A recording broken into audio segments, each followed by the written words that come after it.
ఓం అజ్ఞానతిమిరాంధస్య జ్ఞానాంజనాశలాకయా చక్షురున్మీలితం యేన తస్మై శ్రీగురవే నమః. శ్రీచైతన్యమనోభీష్టం స్థాపితం యేన భూతలే స్వయం రూపः కదా మह्यं దదాతి స్వపదాంతికం. వందేహం శ్రీగురో శ్రీయుతపదకమలం శ్రీగురూన్ వైష్ణవాంస్యం శ్రీరూపం సాగ్రజాతం సహగణ రఘునాథాన్వితం తం సజీవం సాద్వైతం సావధూతం పరిజన సహితం కృష్ణ చైతన్య దేవం శ్రీ రాధా కృష్ణ పాదా సహగణ లలితా శ్రీ విశాఖాన్వితాంశ్చ. హే కృష్ణ కరుణా సింధో దీనబంధో జగత్పతే గోపేశ గోపికా కాంత రాధా కాంత నమోస్తుతే. तप्त कांचन गौरांगी राधे वृंदावनेश्वरी वृषभानुसुते देवी प्रणमामि हरिप्रिये. वाञ्छाकल्पतरुभ्यश्च कृपा सिन्धुभ्य एव च पतितानां पावनेभ्यो वैष्णवेभ्यो नमो नमः. नमो विष्णुपादाय कृष्णप्रेष्ठाय भूतले श्रीमते भक्तिवेदान्त स्वामिन् इति नामिनीम्. नमस्ते सारस्वते देवी गौरवाणी प्रचारिणे निर्विशेष शून्यवादी पाश्चात्यदेशतारिणे. जय श्री कृष्ण चैतन्य प्रभु नित्यानंद श्री अद्वैत गदाधर श्रीवासादि गौरभक्त वृंद. हरे कृष्णा कृष्ण कृष्णा हरे हरे हरे राम राम राम हरे हरे.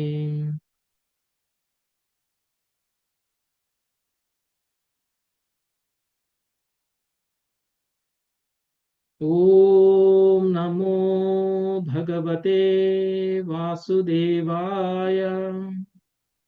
ओम नमो भगवते वासुदेवाय. ओम नमो भगवते वासुदेवाय. హరే కృష్ణ. అందరికీ వెల్కమ్. ఈరోజు మనం శ్రీమద్ భాగవతం 4వ స్కందంలో 7వ అధ్యాయంలో కొంత భాగాన్ని చూసేటువంటి ప్రయత్నం చేద్దాం. ఈ 7వ అధ్యాయం వచ్చేసి దక్షునిచే యజ్ఞ నిర్వహణము. దక్షునిచే యజ్ఞ నిర్వహణము అనేటువంటిది ఈ అధ్యాయం. దక్షునితో యజ్ఞం నిర్వహించడం ఏంటండి? ఆల్రెడీ దక్షుణ్ణి శిరస్సు ఖండించేశారు కదా. దక్షుడు శిరస్సు ఆ యజ్ఞగుండంలో పడి కాలిపోయి బూడిదైపోయింది కదా. మళ్ళీ దక్షుడితో యజ్ఞ నిర్వహణము అనేటువంటిది మళ్ళీ ఆయనకు దేహం అది తలకాయ ఇచ్చారు ప్రభుజీ, తల ఇచ్చారు. బ్రహ్మదేవుడి ద్వారా శివుడు ప్రసన్నుడు చేయబడి ఆ దక్ష అది యజ్ఞం హాఫ్ లో ఆగిపోయింది కదా, అలా ఉండకూడదు అనేసి అని కంప్లీట్ చేయాలని చెప్పారు. Yes, okay. సో ఇప్పుడు యాక్చువల్గా వీరభద్రుణ్ణి పంపించి యజ్ఞాన్ని ధ్వంసం చేయడం అనేటువంటిది జరిగింది ఇంతకు ముందు శివుడి ద్వారా. మరి అలాంటప్పుడు ఆ యజ్ఞ ధ్వంసము అనేటువంటిది జరిగిన తరువాత బ్రహ్మదేవుడు దేవతల తరపున శివుడి దగ్గరికి వెళ్ళారు. దేవతలందరినీ తీసుకుని వెళ్ళారు బ్రహ్మదేవుడు. యాక్చువల్గా అయితే జరిగిన దాన్నంతా కూడా మార్చేసి మళ్ళీ ఎలా ఉందో అలా తిరిగి కంటిన్యూ చేయించగల శక్తి సామర్థ్యాలు బ్రహ్మదేవుడికి ఉన్నాయి. ఏమైతే జరిగిందో అంటే ఏ విధ్వంసం అయితే జరిగిందో దాన్ని అండు చేసేయడం, అంటే జరగనట్లుగా చేసేయడం, అది అంత శక్తి బ్రహ్మదేవుడి దగ్గర ఉంది. బ్రహ్మదేవుడు ఏమీ శక్తి సామర్థ్యాలు లేనటువంటి వాడు ఏం కాదు. దేవతలందరిలో ఉత్తమమైనటువంటి వాడు. దేవతలందరికీ కూడా ఏ చిన్న సమస్య ఉన్నా కానీ బ్రహ్మదేవుడి దగ్గరికే వెళ్తారు. బ్రహ్మదేవుడే పరిష్కారం ఇస్తారు దేవతల ప్రాబ్లంకి. దేవతలకి అసురులకి మధ్య అనేక సందర్భాల్లో జరిగినటువంటి అనేక ప్రాబ్లమ్స్ లో బ్రహ్మదేవుడే సొల్యూషన్ ఇచ్చేవాడు. కొన్ని సందర్భాల్లో బ్రహ్మదేవుడు ఇవ్వలేకపోతే అప్పుడు క్షీరసాగర దగ్గరికి వెళ్ళి అక్కడ విష్ణువుని ప్రార్థించి విష్ణు ద్వారా ఆ సమస్యలకి పరిష్కారం తీసుకోవడం అనేటువంటిది జరిగేది. వాళ్ళు క్షీరసాగరానికి వెళ్ళిన విష్ణువు ఏమి వచ్చేసి వెంటనే మీరు అందరూ వచ్చారు కదా రండి అని కూర్చోబెట్టి అందరికీ కుర్చీలేసి కూర్చోబెట్టి అందరికీ కాఫీ టీలు ఇచ్చి వెంటనే వాళ్ళ ప్రాబ్లం సాల్వ్ చేసేది విష్ణువు. ఏమి అలా ఏమి ఉండదు. కొన్ని సంవత్సరాల పాటు వాళ్ళు తపస్సులు చేస్తారు అక్కడ. తపస్సులు చేస్తే క్షీరసాగరం మధ్యలో నుంచి ఎక్కడి నుంచో దూరం నుంచి శబ్దం వినిపిస్తుంది వాళ్ళకి, విష్ణువు మాట్లాడటం. ఉమ్, ఆ శబ్దంతో వాళ్ళకి అర్థమైపోతుంది, విష్ణువు ఇలా చెప్పారు అని చెప్పేసి. దూరం నుంచి కొంచెం కనిపిస్తారు, ఉమ్, అది కూడా కనపడనట్లు అట్లా కనిపిస్తారు. అంటే విష్ణువు యొక్క దర్శనం అనేటువంటిది ఎంత దుర్లభమైనది అనేటువంటిది మనకి స్వయంగా బ్రహ్మదేవుడు తపస్సు చేస్తే కూడా దొరకనటువంటిది దర్శనం అది. సో అలాంటి బ్రహ్మదేవుడు ఈసారి కైలాసగిరికి వెళ్ళారు.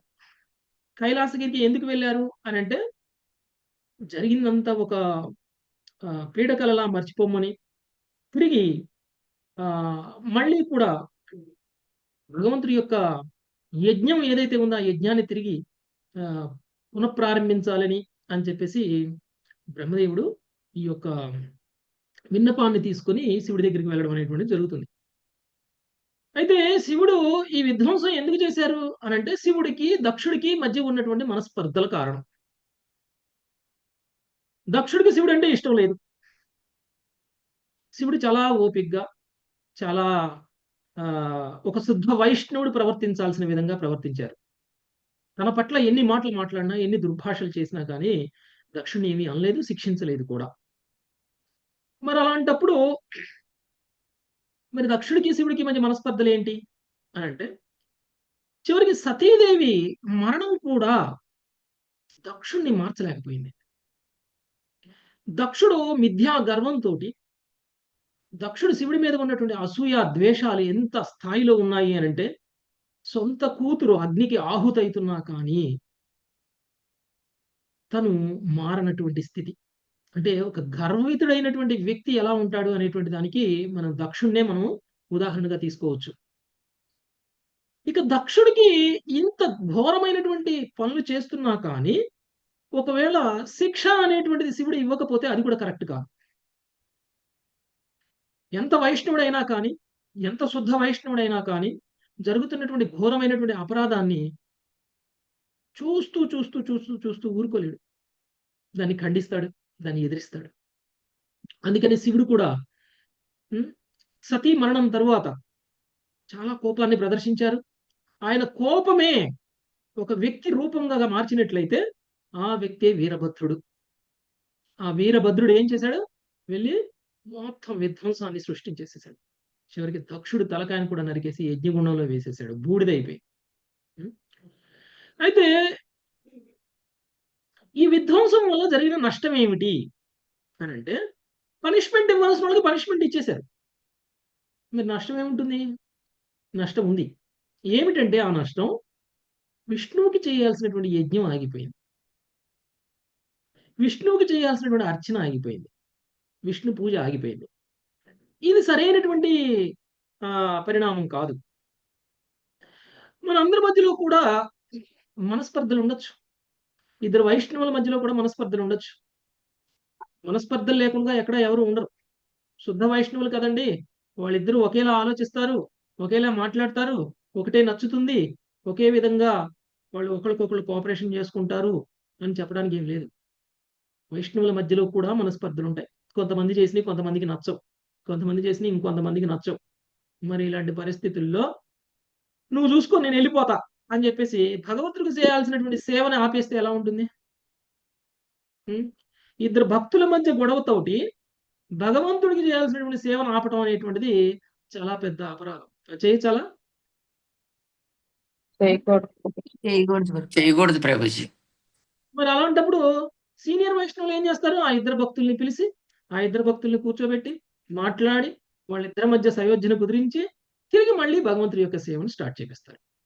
అంతేకాని వాళ్ళిద్దరు కొట్టుకుంటే కొట్టుకున్నారులే పోనీయండి, మనం మాత్రం హాయిగా హ్యాపీగా ఉన్నాం, భగవంతుడికి జరిగే అర్చన జరిగితే ఎంత, జరగకపోతే ఎంత అని ఊరుకోరు.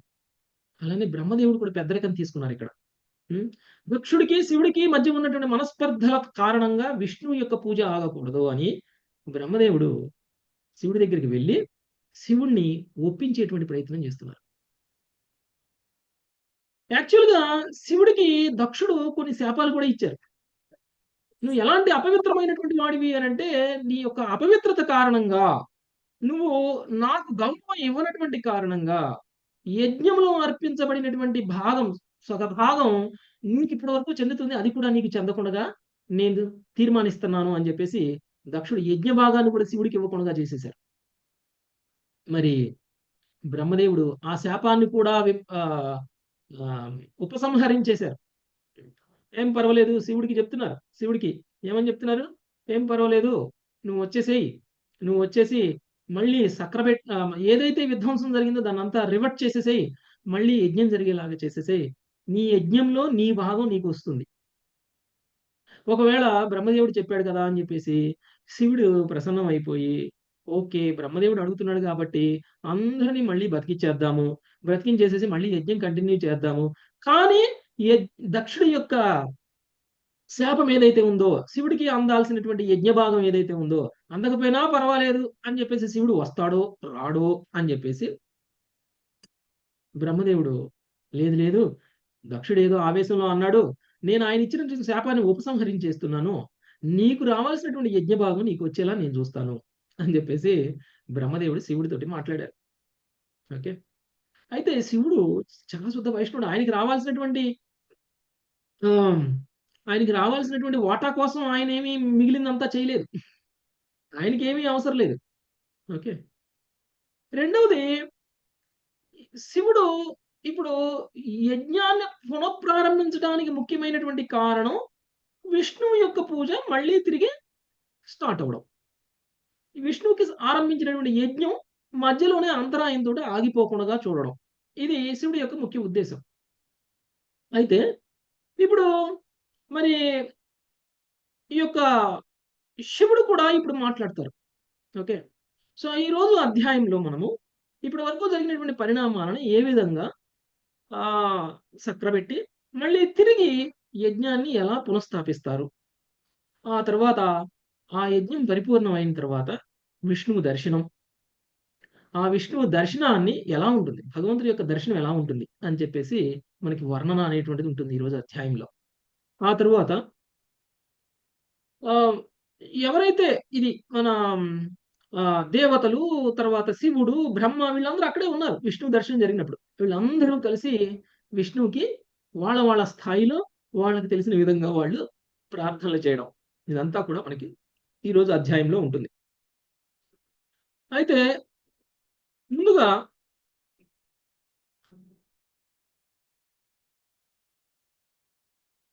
శివుడు మాట్లాడుతున్నారు. ఓకే, బ్రహ్మదేవుడి యొక్క అభ్యర్థనలన్నీ పూర్తి అయిన తరువాత శివుడు మాట్లాడుతున్నారు. శివుడు మాట్లాడుతూ ఏం చెప్తున్నారు బ్రహ్మదేవుడిని ఉద్దేశించి అని అంటే, దేవతలు చేసినటువంటి అపరాధాన్ని నేనేం పట్టించుకోను.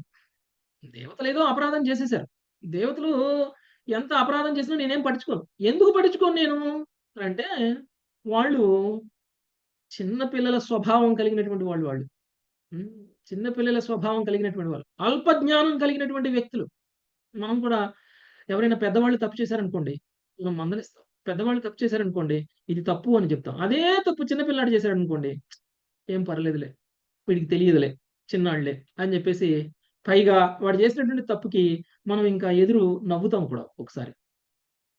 ఓకే, అంటే చిన్నపిల్లలు చేసినటువంటి తప్పుని, అపరాధాన్ని అంత సీరియస్ గా తీసుకో. శివుడి దృష్టిలో దేవతలు చేసినటువంటి తప్పు, అంటే దేవతల్లో దక్షుడు కూడా ఒకడు, దక్షుణ్ణి సపోర్ట్ చేసినటువంటి మిగిలినటువంటి దేవతలు అందరూ కూడా దక్షుడు చేసినటువంటి పాపంలో భాగాన్ని పంచుకున్నట్లే. మరి అందుకనే ఈ దేవతలందరూ చాలా చిన్న పిల్లవాళ్ళని, వీళ్ళు చేసినటువంటి తప్పుని నేనేం అంత సీరియస్ గా తీసుకోలేదు. మరి అంత సీరియస్ గా తీసుకునేవాడు మరి వీరభద్రుణ్ణి ఎందుకు సృష్టించాడు? వీరభద్రుణ్ణి సృష్టించి విధ్వంసం ఎందుకు చేసేశారు? దక్షుడు తలకాయ ఎందుకు నరికేసేశారు?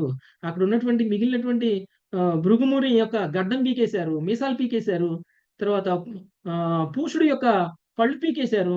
ఇలాంటివన్నీ చేసేశారు కదా, మరి ఇదంతా విధ్వంసం కదా, ఇదంతా మరి పట్టించుకోకపోవడమా అంటే, దానికి కూడా సమాధానం శివుడు తన మాటల్లో చెప్తున్నారు, తనకి జస్టిఫికేషన్ ఇస్తున్నారు. ఒకవేళ గనక నేను వీళ్ళని శిక్షించకపోతే వీళ్ళలో మార్పు రాదు. ఓకే, వీళ్ళలో మార్పు రావడం కోసం నేను వాళ్ళని శిక్షించాను. ఏ విధంగా అయితే ఒక తండ్రి ఒక కొడుకుని తప్పు చేస్తే ఏ విధంగా మందలిస్తారో, ఏ విధంగా శిక్షిస్తారో, ఆ శిక్ష నేను కూడా ఇచ్చాను. ఒకవేళ తండ్రికి గనక కొడుకు అలాంటి శిక్షలు విధించకపోతే కొడుకు పరిస్థితి ఏమైపోతుంది? ప్రయోజకుడు అవడం కదా. తండ్రి కొడుకుని మందలించకపోతే, తండ్రి కొడుకుని శిక్షించకపోతే అవసరమైన సందర్భాల్లో అప్పుడు ఏమవుతుంది? కొడుకు ప్రయోజకుడు అయ్యేటువంటి అవకాశమే ఉండదు కదా. అందుకనే నేను చేశాను. ఇంకా 2 రకాల శిక్షలు ఉంటాయి. ఒకటి తండ్రి తన పుత్రులకి విధించేటువంటి శిక్ష. 2 ఒక వ్యక్తి తన శత్రువుకి విధించేటువంటి శిక్ష. శత్రువుకి విధించేటువంటి శిక్ష శత్రువుని చంపడానికి చేస్తారు. కానీ తండ్రి కొడుకు విధించేటువంటి శిక్ష చంపడానికి కాదు, కోపంతో, బాధతోటి, ఆవేశంతో కాదు, ఒక రకంగా కంసంతోటి. ఓకే, కంసంతోటి. అయ్యో నేను ఇప్పుడు వీడిని శిక్షించకపోతే వీడు ఏమైపోతాడో అనేటువంటి బాధతోటి వాడిని పాగుకోరి శిక్షిస్తారు. అంటే ఎప్పుడైనా సరే ఎవరైనా సరే భగవంతుడు కనుక ఎవరినైనా శిక్షించారు అని అంటే దాని అర్థం వాళ్ళ మంచి కోసం శిక్షించారు. వాళ్ళ పట్ల భగవంతుడికి ఉన్నటువంటి కృప, కరుణ కారణంగా మనల్ని శిక్షిస్తున్నారు అని మనం అర్థం చేసుకోవాలి. లేదు అనంటే భగవంతుడు మనల్ని ఎందుకు శిక్షిస్తారు? మనం పుత్రులం, భగవంతుడికి పిల్లలం మనం. స్వయంగా భగవానుడే చెప్పారు, వీళ్ళందరూ నా బిడ్డలు, నేను బీజ ప్రదానం చేస్తే ఈ జీవులందరూ ఈ భౌతిక ప్రకృతిలోకి వచ్చారు అనేటువంటి విషయాన్ని కృష్ణుడే స్వయంగా చెప్పేశారు. మరి అలాంటి కృష్ణుడు మనం కష్టాల్లో ఎందుకు ఉంటున్నాము, కష్టాల్లో ఉంటున్నా ఎందుకు చూస్తూ ఊరుకుంటున్నాడు, ఎందుకు మనల్ని కష్టాల్లోకి నెట్టేశాడు అని అంటే ఇవన్నీ మన ప్యూరిఫికేషన్ కోసం. ప్రతి కష్టం మనల్ని పవిత్రం చేస్తుంది, ప్రతి కష్టం మన యొక్క పాపం నుంచి తీసేస్తుంది, ప్రతి కష్టం ద్వారా మనం భగవంతుడికి దగ్గర అవుతాం. ఓకే, ప్రతి కష్టం నుంచి కూడా మనం నేర్చుకోవాల్సింది ఎన్నో ఉంటాయి. మన క్యారెక్టర్ మౌల్డ్ అయిపోతుంది. మనము భగవంతుడికి దగ్గరగా అవడం కోసం అవసరమైనటువంటి అన్ని సందర్భాలని, అది మంచైనా చెడైనా ఏదైనా సరే భగవంతుడు మన జీవితంలో ఇవ్వచ్చు. అది భగవంతుడికి పూర్తి స్వతంత్రం ఉంది. భగవంతుడు ఇచ్చినటువంటి ఈ జీవితం, భగవంతుడు ఇచ్చినటువంటి ఈ సృష్టిలోకి వచ్చాం మనం. భగవంతుడికి పూర్తి అధికారాలు ఉన్నాయి మన మీద. కాబట్టి దేవుడా నువ్వెందుకు నాకు ఇలా చేశావు అనడానికి మనకే ఏ అధికారము లేదు. మనం కేవలం నిమిత్త మాత్రుల్లా కర్మలు చేస్తే తప్ప మనం ఈ కర్మబంధనాలను అనుభవిస్తూనే ఉంటాం. భగవంతుడు ఈ కర్మబంధనాలను అనుభవించడానికి అవసరమైనటువంటి అన్ని కష్టాలు, సుఖాలు అన్నీ ఇస్తూనే ఉంటారు. కాబట్టి శివుడు చేసినటువంటి ఈ యొక్క శిక్ష ఏదైతే ఉందో ఈ శిక్ష కూడా దక్షుడికి, దేవతలకి, ఋషులకి అందరికీ మంచి జరగడం కోసమే ఇచ్చాను అనేటువంటి విషయాన్ని ఆయన క్లారిఫై చేసేసారు. ఆ తర్వాత ఇప్పుడు బ్రహ్మదేవుడు ఆయన అడిగినటువంటి రిక్వెస్ట్ ఏమిటి అని అంటే మళ్ళీ దక్షుడిని బతికిచ్చు, మళ్ళీ జరిగిన నష్టాన్ని మళ్ళీ తిరిగి పూజ చేస్తే మళ్ళీ యజ్ఞం కొనసాగుతుంది అని. దానికి శివుడు దానికి కూడా సమాధానం చెప్తున్నారు. దక్షుడి యొక్క శిరస్సు భస్మం అయిపోయింది. దక్షుడి శిరస్సు ఇప్పుడు లేదు కదా. దక్షుడి శిరస్సు యజ్ఞగుండంలో పడిపోయి భస్మం అయిపోయింది. కాబట్టి ఇప్పుడు నేను మళ్ళీ ఆయనకి శిరస్సు పెట్టి మళ్ళీ ఆయన నేను బతికించలేను, ఆయన శిరస్సు ఆయనకి ఇచ్చేసి. కాబట్టి నేను ఆయనకి మేక శిరస్సుని ఇస్తాను, మేక శిరస్సుని పెట్టి ఆయన మళ్ళీ నేను తిరిగి బతికిస్తాను. ఓకే, తర్వాత భగదేవత అనేటువంటి దేవతకి ఆయన కళ్ళు పీకేశారు.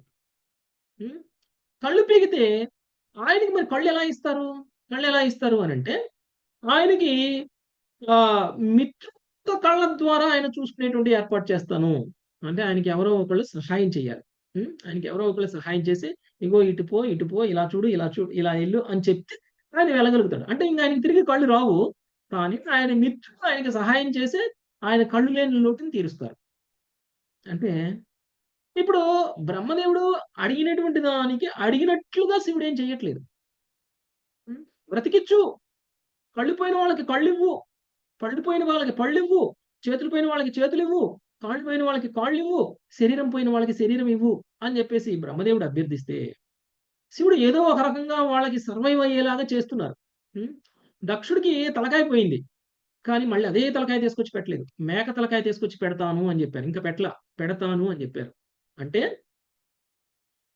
చేసినటువంటి అపరాధానికి ఎవరి పట్లయితే మనం అపరాధం చేశామో వాళ్ళు ఒకవేళ మనల్ని మన్నించినా, వాళ్ళు ఒకవేళ మనల్ని మన్నించినా మనం చేసినటువంటి అపరాధానికి శిక్షని అనుభవించి తీరాలి. ఓకే. అంత సీరియస్ అన్నమాట ప్రకృతి నియమాలు. అందుకనే శివుడు వాళ్ళ అపరాధాన్ని పూర్తిగా తీసేయలేదు. వాళ్ళ శిక్షను పూర్తిగా తీసేయలేదు. చనిపోయిన వాళ్ళని బ్రతికిస్తాడు. కానీ చనిపోకముందు ఎలా ఉన్నారో బ్రతికిన తర్వాత కూడా అలానే ఉండేలాగా ఏం బ్రతికించరు. ఎంతో కొంత ఆ నొప్పి అనేటువంటిది, ఆ బాధ అనేటువంటిది వాళ్ళు చేసినటువంటి అపరాధం వాళ్ళకి అప్పుడప్పుడు గుర్తొస్తూ ఉండాలి. ఓకే. ఎప్పుడు గుర్తొస్తుంది? ఇలాంటివి ఏదో జరిగినప్పుడు. అంటే ఎప్పుడైతే మనకి అపరాధం గుర్తొస్తుందో అప్పుడు మనం అలాంటి అపరాధాలు మళ్ళీ మళ్ళీ చెయ్యం. లేకపోతే ఏమవుతుంది? ఇప్పుడేదో మనం అపరాధం చేసేస్తాము. మనకి ఏ శిక్ష ఉండదు. శిక్ష లేకపోవడం వల్ల ఏమవుతుందండి? మళ్ళీ మళ్ళీ అదే చేస్తాం, మళ్ళీ మళ్ళీ చేస్తాం. అదే చేస్తాం. అందుకనే శిక్ష అనేటువంటిది మన మంచి కోసం, మన చెడ్డ కోసం కాదు. ప్రభుత్వాలు కూడా తప్పు చేసినటువంటి వాళ్ళని శిక్షించకపోవడం కారణంగానే ఆ తప్పు చేసినటువంటి వాళ్ళు మళ్ళీ మళ్ళీ తప్పులు చేస్తున్నారు కదా! మళ్ళీ మళ్ళీ తప్పులు చేస్తున్నారు. అందుకనే శివుడు వీళ్ళందరికీ కూడా ఇలాంటి ఒక ఆహ్, ఇంటర్మిటెంట్‌గా అంటే కొంత శిక్ష, చిన్న శిక్షతోటి వాళ్ళని తీసేస్తున్నారు. చిన్న శిక్షతోటి తీసేస్తున్నారు. యాక్చువల్‌గా ప్రత్యేకించి వైష్ణవ అపరాధము అనేటువంటిది ఇది మామూలు చిన్న చిన్న భౌతికంగా మనం చేసేటువంటి అపరాధాలు ఓకే. వాటి గురించి పక్కన పెట్టండి. కానీ దక్షుడు చేసింది ఏంటండి అది? వైష్ణవాపరాధం. హ్మ్. దక్షుడు ఎంత ఘోరమైనటువంటి అపరాధం. అంటే యాక్చువల్‌గా మనం చేసేటువంటి అపరాధం ఎంత శుద్ధ భక్తుడి పట్ల చేస్తామో అంత తీవ్రంగా ఉంటాయి మన పరిణామాలు. ఓకే. ఒక ప్రాథమిక స్థాయిలో ఉన్నటువంటి భక్తుడి పట్ల గనుక మనం అపరాధం చేస్తే, ఆ పరిణామం కూడా ప్రాథమికంగా ఉన్నటువంటి భక్తుడికి చేశాం కాబట్టే స్వల్పంగానే ఉంటాయి పరిణామాలు కూడా. కానీ ఒక శుద్ధ వైష్ణవుడికి చేస్తే, అదే అపరాధం ఒక సిద్ధ వైష్ణవుడి పట్ల చేస్తే, దాని పరిణామం చాలా తీవ్రంగా ఉంటుంది. చాలా తీవ్రంగా ఉంటుంది. హ్మ్. మరి ఎలా ఉంటుంది అనంటే, ఒక జన్మతో పోదు దాని పరిణామం. జన్మ జన్మలకి మనకి ఆ యొక్క పరిణామం అనేటువంటిది ఉంటుంది. అందుకనే దక్షుడు ఇప్పుడు ఏదైతే అపరాధం చేశాడో శివుడి పట్ల, ఆ అపరాధ ప్రభావం ఆయనకి రాబోయేటువంటి జన్మల్లో కూడా మళ్ళీ వైష్ణవ అపరాధం చేసేటువంటి విధంగానే ఉంటాడు. అందుకనే తర్వాత ప్రచేతసులకు పుత్రుడుగా పుడతాడు దక్షుడు. మనకి తర్వాత అధ్యాయాల్లో వస్తుంది. ప్రచేతసుల గురించి వచ్చినప్పుడు వస్తుంది. హ్మ్. అప్పుడు నారదుడి పట్ల అపరాధం చేశాడు. దానికి కారణం ఇప్పుడు ఆయన శివుడి పట్ల చేసినటువంటి అపరాధం. అంటే జన్మ జన్మలకి మనల్ని వెంటాడుతుందన్నమాట మనం చేసినటువంటి అపరాధం. మనల్ని ముక్తి మార్గం నుంచి దూరం చేస్తుంది. మనల్ని భగవంతుడి యొక్క ప్రసన్నతకి దూరం చేస్తుంది. మనం అంత గొప్పవాళ్ళం కావచ్చు. భౌతికంగా ఎంతో గొప్పవాళ్ళం కావచ్చు. ఇప్పుడు దక్షుడు కూడా ఎంతో గొప్పవాడు. దేవతలు సైతం ఆయన్ని పూజిస్తారు. బ్రహ్మదేవుడు సైతం ఆయన చెప్పినటువంటి మాట వింటారు. ఆయన ప్రజాపతి. భౌతిక స్థాయి అది. కానీ ఆధ్యాత్మిక స్థాయిలో శివుడితో సమానం ఎప్పటికీ కాలేడు. ఒక శుద్ధ వైష్ణవుడితో సమానం ఎప్పటికీ కాలేడు. అంత మాత్రాన భగవంతుడు వాళ్ళందరినీ పనిష్ చేసుకుంటూ వెళ్ళిపోతారా? భగవంతుడు ఏం చేస్తారు? మీకున్నటువంటి సామర్థ్యాన్ని భగవంతుడి సేవలో వినియోగించుకునేలా చేస్తాడు. శుద్ధ భక్తుడు కాకపోయినా. అందుకనే బ్రహ్మదేవుడు కూడా శివుడి దగ్గరికెళ్ళి దక్షుడిని మళ్ళీ బ్రతికించాలని ఎందుకన్నారు? దక్షుడు కాకపోతే ఇంకెవరు లేరా? దక్షుడు అపరాధం చేశాడు. శిక్షను అనుభవిస్తున్నాడు. శిక్షను అనుభవించనివ్వండి, చావనివ్వండి. ఎందుకు మళ్ళీ బ్రతికించాలి? ఎందుకంటే మీరు ఆలోచించండి. ఇది ఎప్పుడు జరిగింది? ఇది ఎప్పుడు జరిగిందంటే బ్రహ్మదేవుడి యొక్క మొట్టమొదటి రోజులో కొన్ని మొదటి గంటల్లోనే జరిగిందిది. బ్రహ్మదేవుడు ఒక రోజులో ఎన్నో కల్పాలుంటాయి గదా! అదే సారీ ఎన్నో మన్వంతరాలుంటాయి గదా! మొదటి మన్వంతరం స్వయంభువ మన్వంతరంలో జరిగినటువంటి సంఘటన ఇది. యాక్చువల్‌గా బ్రహ్మదేవుడు ఏం చేద్దాం అనుకున్నారు? సృష్టి క్రమాన్ని చేయాలి. అది భగవంతుడికి ఆయన చేసేటువంటి సేవ. ఈ సృష్టి చేయడానికి అవసరమైనటువంటి వ్యక్తి దక్ష ప్రజాపతి. మరి దక్ష ప్రజాపతిని కోల్పోతే బ్రహ్మదేవుడు ఈ సృష్టిని ఎలా కొనసాగిస్తారు? భగవంతుడి సేవను ఎలా చేస్తారు? అంటే ఆరంభంలోనే ఆగిపోద్ది. భగవంతుడికి చేయాలి అని అనుకున్నటువంటి ఈ సృష్టిలో ప్రజాబాహుళ్యాన్ని పెంచాలి. పెంచడం కోసం దక్షుడు కావాలి. మరి అలాంటి దక్షుడిని మనం ఆదిలోనే చంపేస్తే అది కూడా ఎప్పుడు మొదటి మన్వంతరంలోనే చంపేస్తే మరి దక్షుడు రోజు పూర్తయ్యే లోపల ఇదంతా భగవంతుడు సారీ బ్రహ్మదేవుడు రోజు పూర్తయ్యే లోపల బ్రహ్మదేవుడు చేయాలనుకున్న పనులన్నీ చేయడం సాధ్యమవుతుందా? భగవంతుడు ఆయనకి ఇచ్చినటువంటి ఆజ్ఞ ఏదైతే ఉందో ఆ ఆజ్ఞను నెరవేర్చడం సాధ్యమవుతుందా? సాధ్యం కాదు. అందుకని దక్షుడు అవసరం. దక్షుడు భక్తుడా? దక్షుడు భక్తుడు కాదా? దక్షుడికి గర్వం ఉందా? దక్షుడికి గర్వం లేదా? లేకపోతే దక్షుడు శివుడి పట్ల ఎలా ప్రవర్తించాడు, శివుడు దక్షుడి పట్ల ఎలా ప్రవర్తించారు అనేటువంటిది ఇది సెకండరీ. కానీ దక్షుడు బ్రతికి ఉండడము అనేటువంటిది అవసరం. దక్షుడు బ్రతికి ఉంటేనే యజ్ఞ నిర్వహణ జరుగుతుంది. దక్షుడు బ్రతికి ఉంటేనే ప్రజాపతిగా కొనసాగుతాడు. దక్షుడు బ్రతికి ఉంటేనే ప్రజాబాహుళ్యం ఏదైతే గౌణ సృష్టి చేయాలి అని బ్రహ్మదేవుడు తలపెట్టారో ఆ యొక్క పర్పస్ నెరవేరుతుంది. అందుకు దక్షుడు కావాలి. ఓకే, అందుకనే తిరిగి మళ్ళీ దక్షుడిని బ్రతికించడానికి మేకతలకాయ ఇస్తున్నారు. అయితే ఇంకొక విషయం ఏంటంటే, దక్షుడు మేకతలకాయ పొందిన తరువాత శివుణ్ణి ప్రార్థిస్తాడు. చాలా గొప్పగా ప్రార్థిస్తాడు శివుణ్ణి ఉద్దేశించి. ఎంతో తెలివిగలవాడు ప్రార్థించినట్టు ప్రార్థిస్తాడు. అంటే ఏంటి? సైంటిఫిక్ గా చూస్తే మోడర్న్ సైన్స్ ఏం చెప్తుంది అని అంటే, మనకున్నటువంటి తెలివితేటలకి కారణం మన బ్రెయిన్ అని చెప్తుంది. బ్రెయిన్ అనేటువంటిది భౌతిక పదార్థం. మరి దక్షుడు చనిపోకముందు ఏదైతే తెలివితేటలు ఉన్నాయో, ఏదైతే వేద పరిజ్ఞానం ఉందో, ఏదైతే యజ్ఞాలు చేసేటువంటి శక్తి సామర్థ్యాలు ఉన్నాయో, ఎంతైతే తెలివితేటలు ఉన్నాయో అంతే తెలివితేటల్ని మేకతలకాయను పొందిన తరువాత కూడా ఉన్నాయి ఆయనకి. ఓకే, మరి ఒకవేళ మనకున్నటువంటి తెలివితేటలకి కారణం మన బుర్ర, మన మెదడు అయినట్లయితే ఆ మెదడు ఇప్పుడు ఉందా దక్షుడికి?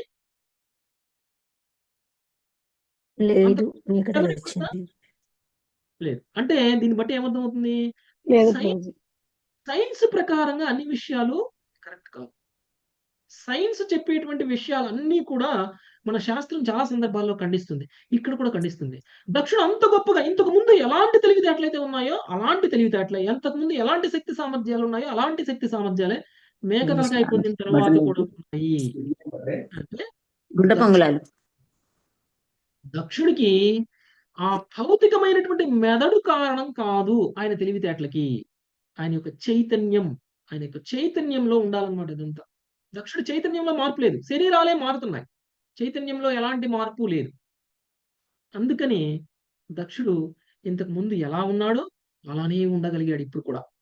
ఓకే, అందుకనే దక్షుడికి మేక శిరస్సు ఇవ్వడం అనేటువంటిది జరిగింది. ఆ తర్వాత భగదేవుడికి ఆయనకి నేను కళ్ళు ఇవ్వను, ఆయనకి కావాల్సినటువంటి కళ్ళు ఆయన యొక్క మిత్రుడు ద్వారా. మాతాజీ మ్యూట్ చేయండి మాతాజీ. ఓకే, సో ఆ తర్వాత పోషదేవతకి ఏం చేశారు? ఆయన దంతాలు పీకేశారు. అందుకనే ఇప్పుడు ఏమన్నారు? ఆయన శిష్యుల యొక్క దంతాల ద్వారా నమలగలుగుతారు. నేనేం దంతాలు ఇవ్వను ఆయనకి. ఆయన శిష్యులకు ఉన్నాయి కదా దంతాలు, వాటిని వాడుకోండి. ఓకే, అంటే వాళ్ళు నమిలిస్తే ఈయన తింటాడు. ఓకే, లేదు అనంటే లిక్విడ్ తాగమనండి. లేదు అనంటే కనుక సాఫ్ట్ డ్రింక్స్. ఓకే, అంతే. అంతకు మించి పూర్తిగా ఆయన పోగొట్టుకున్న మొత్తం ఇవ్వడం అనేటువంటిది జరగదు.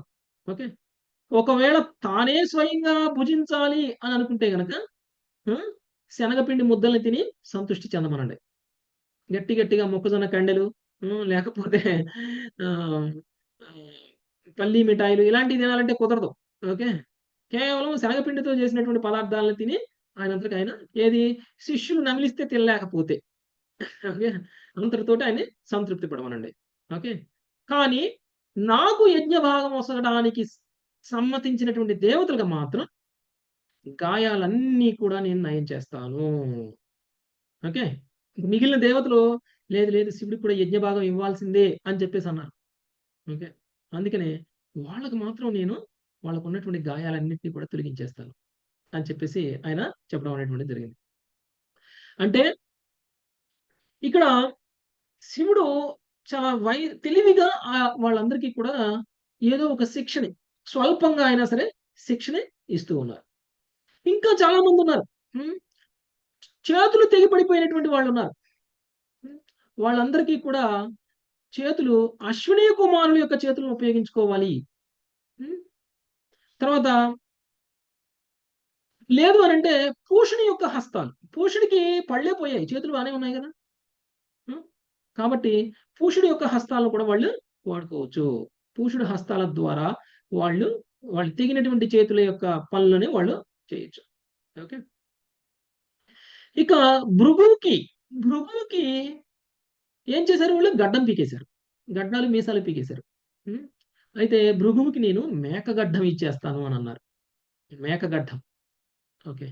యాక్చువల్గా దక్షుడికి మేక తలకాయ ఇస్తే భృగువుకి మేక గడ్డం ఇచ్చారు. ఓకే. యాక్చువల్గా భృగువు కూడా ఏదో భక్తిలో చాలా ఎంతో ఎగ్జాల్టెడ్ అని అనుకోవడానికి లేదు. ఓకే. ఆమ్, ఆయనకి గడ్డం కావాలి అని అంటే ఒక యాక్చువల్గా ఎందుకు మేకదే పెట్టారు అని అంటే మేక మిగిలినటువంటి జంతువులన్నింటిలో కూడా చాలా తెలివి తక్కువగా ఉంటుందన్నమాట. ఓకే. శిక్షణ అనుభవించాలంటే మనం కూడా పోలుస్తాం, ఒక గాడిదతోటి గొర్రెతోటి పోలిస్తాం. ఓకే. బుద్ధి తక్కువ వాళ్ళని గొర్రెలతో పోలుస్తాం. ఓకే. సో అందులో కూడా నీచ జాతి అంటే మేక అన్నమాట. సో అందుకని మేక గడ్డాన్ని ఇచ్చేసాడు అనమాట.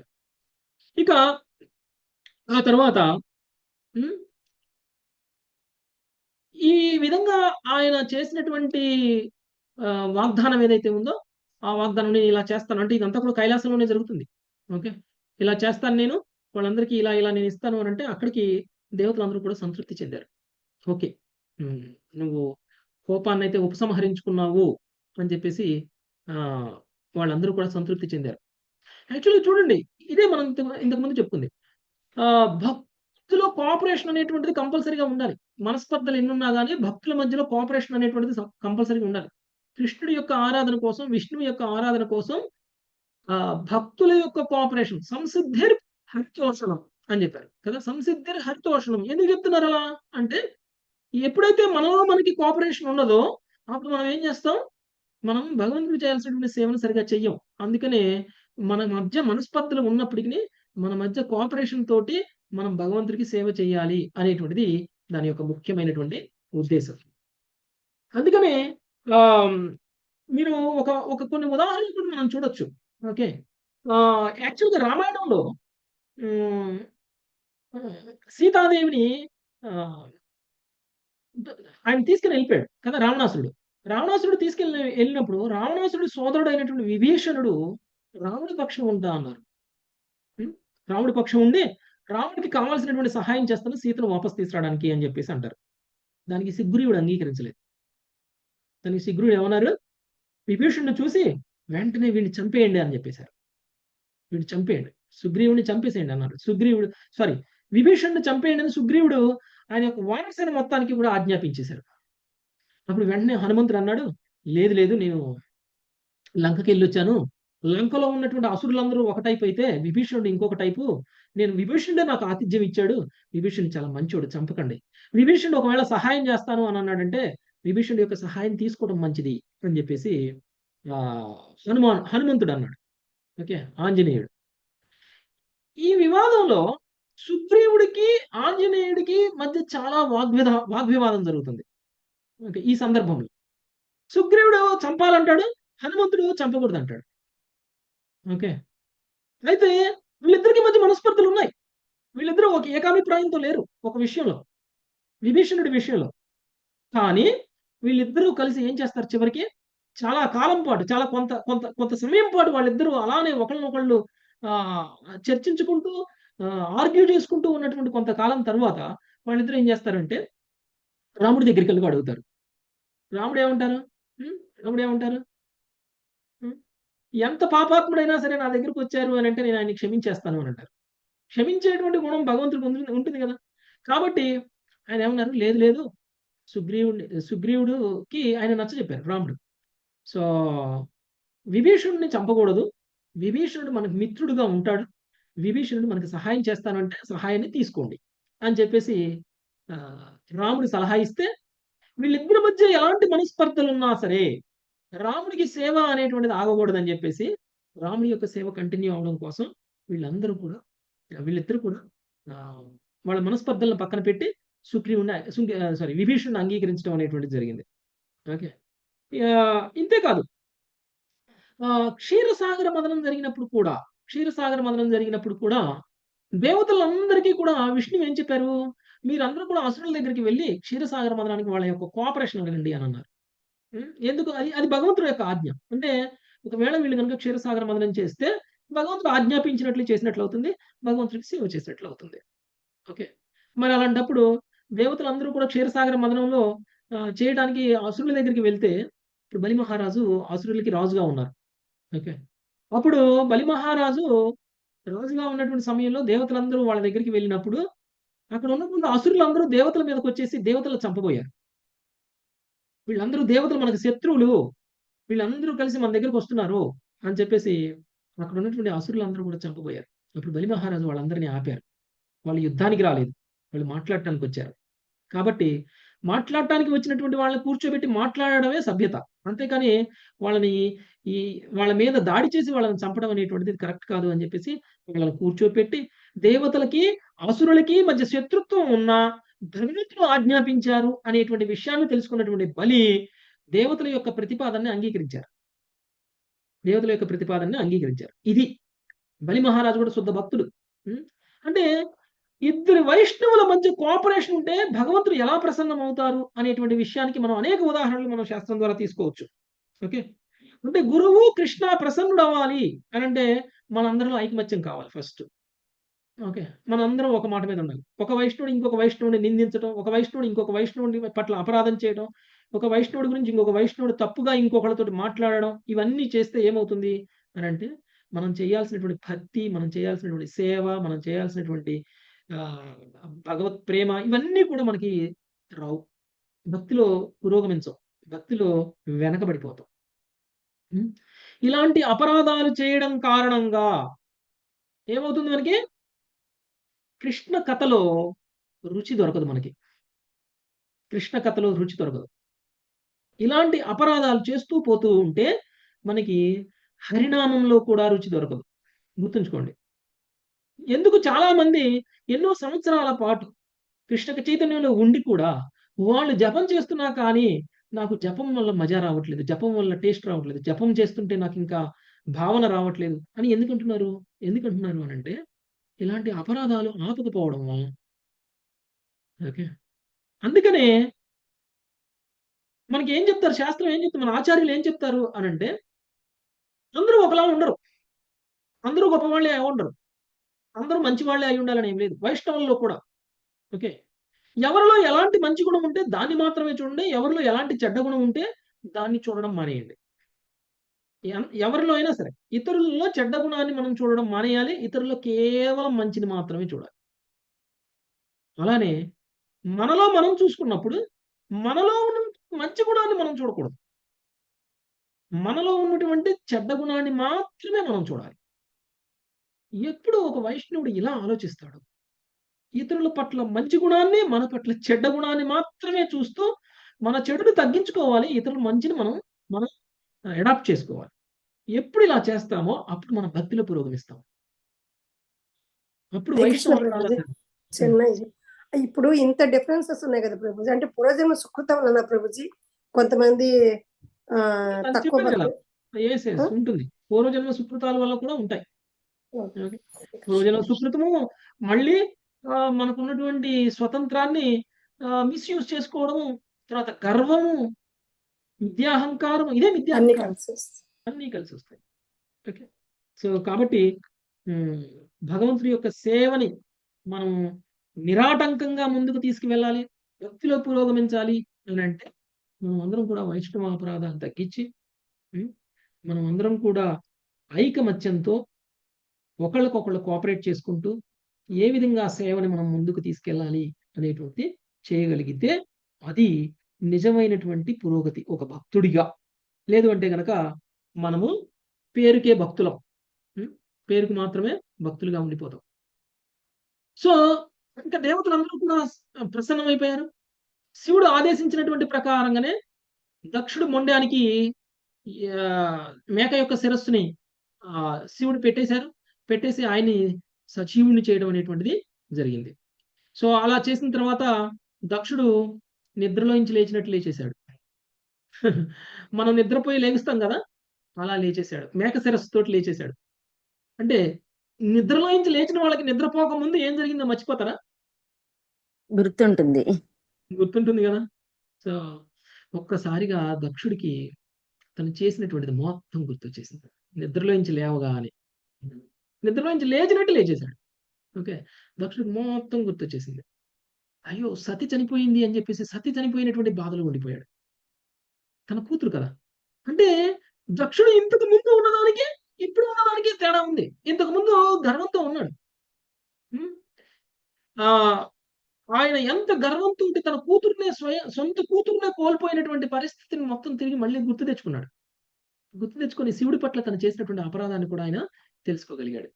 తెలుసుకొని ఆయన చైతన్యాన్ని తిరిగి పొందేశాడు. ఓకే. తిరిగి పొంది శివుడి పట్ల ఆయన చేసినటువంటి ఆ, అపరాధాన్ని ఆయన గుర్తు తెచ్చుకొని ఆయన శివుని స్తుతించడం మొదలుపెట్టారు. శివుడిని స్తుతించడం మొదలుపెట్టారు. శివుడి యొక్క గొప్పతనాన్ని స్తుతించడం అనేటువంటిది మొదలుపెట్టారు. మీరు చూడండి, దక్షుడు ఇంతకు ముందు మాట్లాడిన మాటలకి, దక్షుడు శివుడి గురించి ఇంతకు ముందు మాట్లాడిన మాటకి, ఇప్పుడు దక్షుడు శివుడి గురించి మాట్లాడుతున్నటువంటి మాటలకి ఎంత తేడా ఉంటుందో చూడండి. శివుడు ఇప్పుడు తన తప్పు తెలుసుకున్న తర్వాత మాట్లాడుతున్నటువంటి మాటలు ఇవి. శివుడు ఇప్పుడు దక్షుడు ఇప్పుడు తన తప్పును తెలుసుకున్న తర్వాత మాట్లాడుతున్నారు. అంటే పశ్చాత్తాప భావంతో ఒక వ్యక్తి ఎవరి పట్లయితే అపరాధం చేశారో వాళ్ళ గురించి ఎలా మాట్లాడతారు అనేటువంటి విషయం దక్షుడి యొక్క ప్రార్థన ద్వారా మనకు అర్థం. దక్షుడు చాలా గొప్పగా ప్రార్థన చేశాడు శివుడి గురించి. శివుడి యొక్క గొప్పతనాన్ని కీర్తించేశాడు. సో ఏమన్నాడు శివుడి గురించి అనంటే, నీ ఎడ నేను ఘోరమైనటువంటి అపరాధం చేశాను. కరుణాంతరంగుడు అయినటువంటి నీవు నన్ను అనుగ్రహించి వంచితులు చేయకుండా కఠినంగా శిక్షించి గొప్ప అనుగ్రహాన్ని చూపించావు. ఓకే. అంటే మీరు ఆలోచించండి, ఒక శిక్ష అనేటువంటిది ఎవరైనా సరే మనం చేసినటువంటి అపరాధానికి కనుక ఇచ్చినట్లయితే ఆ శిక్షను మనము అంగీకరించాలి. శిక్షణ అంగీకరించకపోతే మనం పశ్చాత్తాపాన్ని పొందినట్లు కాదు. ఓకే. మనం పశ్చాత్తాపాన్ని పొందినట్లు కాదు. అంటే ఒక సీనియర్ వైష్ణవుడు మనకి ఏదైనా సరే ఒక మందలించినా, లేదు అంటే ఒక శిక్షలాగా ఏదైనా చేసినా, శిక్షించినా కానీ ఆ శిక్ష అనేటువంటిది మన పట్ల ఆయన యొక్క అనుగ్రహము అనేటువంటి విషయం మనం అర్థం చేసుకోవాలి. ఓకే. అంతేకాని ఆయన నాకెందుకు ఇలా చేశాడు, ఆయన నాతో ఎందుకు ఇలా మాట్లాడాడు, ఆయన్ని మనం ఎలా ఎదిరించాలి అని చెప్పేసి మళ్ళీ తిరిగి ఆయన్ని మళ్ళీ మనం శిక్షించాలి అని చెప్పేసి మనం ప్రయత్నం చేయకూడదు. దక్షుడు మాట్లాడే మాటలను బట్టి మనకు అర్థమవుతుంది, నేను చేసింది ఘోరమైనటువంటి అపరాధం, నాకు నువ్వు విధించినటువంటి శిక్ష సరి అయింది. ఒకవేళ శిక్ష విధించకపోతే ఏమవుతుంది, మళ్ళీ మళ్ళీ మళ్ళీ మళ్ళీ ఆ తప్పులు చేసేటువంటి ప్రమాదం ఉంటుంది. కాబట్టి ఇంకొక విషయాన్ని చెప్పారు ఆయన, నువ్వు మరియు విష్ణువు బ్రాహ్మణ బంధువులైనను నిర్లక్ష్యపరపరు. ఓకే. అంటే నువ్వు శిక్షించే విషయంలో నువ్వు కానీ విష్ణువు కానీ ఒకవేళ బ్రాహ్మణుల గురించి మాట్లాడట్లేదు, బ్రాహ్మణ బంధువుల గురించి మాట్లాడుతున్నారు. దక్షుడు తనను తాను బ్రాహ్మణ బంధువుగా ఆయన కంపేర్ చేసుకుంటున్నాడు. ఓకే. నేను ఒక బ్రాహ్మణ బంధువుని అని అంటున్నాడు, నేను బ్రాహ్మణుణ్ణి అని అంటున్నా, నేను ఒక బ్రాహ్మణ బంధువుని అని అంటున్నాడు. అంటే తన స్థాయి ఏంటో తనకు తెలిసి వచ్చింది. ఓకే. అయితే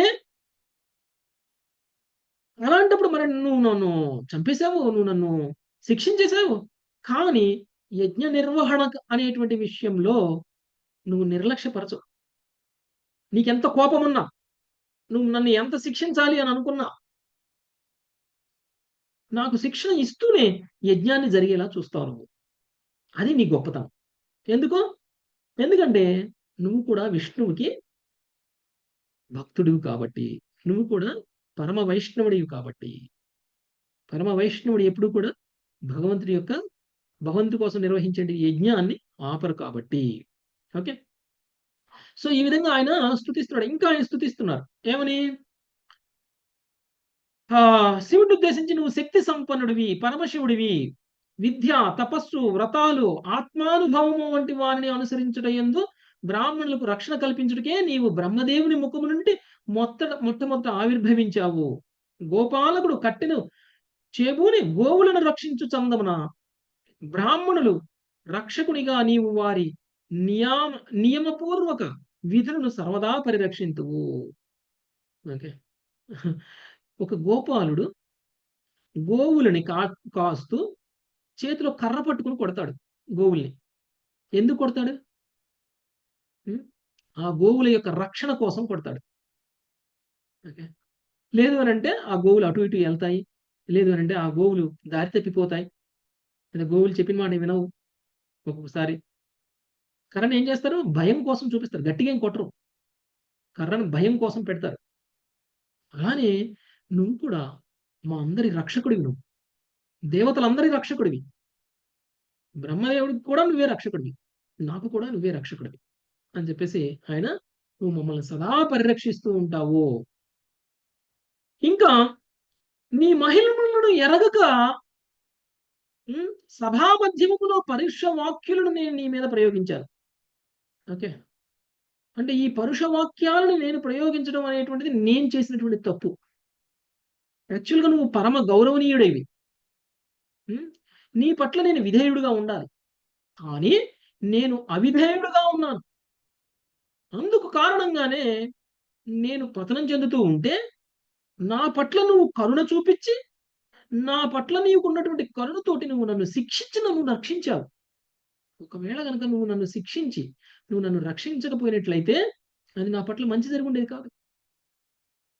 అంటే నువ్వు నాకు విధించినటువంటి శిక్ష నాకు రక్షణ అని అంటున్నారు ఆయన. అయితే ఇంకొక ముఖ్యమైనటువంటి విషయం, దక్షుడు ఏం చెప్తున్నారు అంటే, నేను ఏం మాట్లాడినా నిన్ను ప్రసన్నం చేయాలి అని అనుకున్నా, నేను నిన్ను నా మాటలతోటి ప్రసన్నం చేయలేను అనేటువంటి విషయాన్ని చెప్తున్నారు. ఓకే. నా మాటలతోటి నేను నిన్ను ప్రసన్నుని చేయలేను. నువ్వు ఎలా ప్రసన్నం అవుతావు? నీ కరుణతో నీ అంత నువ్వే ప్రసన్నం అవుతావు తప్ప నేనేదో నిన్ను ప్రసన్నం చేయాలి అని అనుకుంటే నేను నిన్ను ప్రసన్నం చేయలేను అని చెప్తున్నారు. ఓకే. అంటే ఇక్కడ మనం కొంత లెసన్స్ నేర్చుకోవాలి. దక్షుడి యొక్క స్వభావం నుంచి మనం నేర్చుకోవాల్సినటువంటి కొన్ని విషయాలని మనం అర్థం చేసుకోవాలి. మొదటిది, ఇక్కడ ఇద్దరున్నారు. ఒకళ్ళు తప్పు చేసిన వాళ్ళు, రెండవది తప్పును క్షమించిన వాళ్ళు. తప్పు చేసిన వాళ్ళ దృష్ట్యా మనం నేర్చుకోవాల్సింది ఏంటి, తప్పుని మన్నించినటువంటి వాళ్ళ దృష్ట్యా మనం నేర్చుకోవాల్సింది ఏంటి అనేటువంటిది మనం అర్థం చేసుకోవాలి. సహజంగానే తప్పులు చేస్తాం మనం అందరం. తప్పులు చేయడం అనేటువంటిది స్వభావం, మనందరి స్వభావం. మరి అలాంటప్పుడు ఆ తప్పులు తెలుసుకున్నప్పుడు మనం ఏం చేయాలి? తప్పులు చేయకుండా మనం సరిదిద్దుకోవాలి, మన్నించమని అడగాలి, ఫస్ట్ క్షమించమని అడగాలి. ప్రత్యేకించి వైష్ణవుల పట్ల తప్పు చేసినప్పుడు, వైష్ణవుల పట్ల అపరాధం చేసినప్పుడు ముందు క్షమించమని అడగాలి. అయితే ఈ క్షమించమని లేకపోతే తగ్గి ఉండడము అనేటువంటిది రెండు సందర్భాల్లో జరుగుతుంది. ఒకటి పశ్చాత్తాపడినప్పుడు, రెండవది అందరూ చూస్తున్నారు.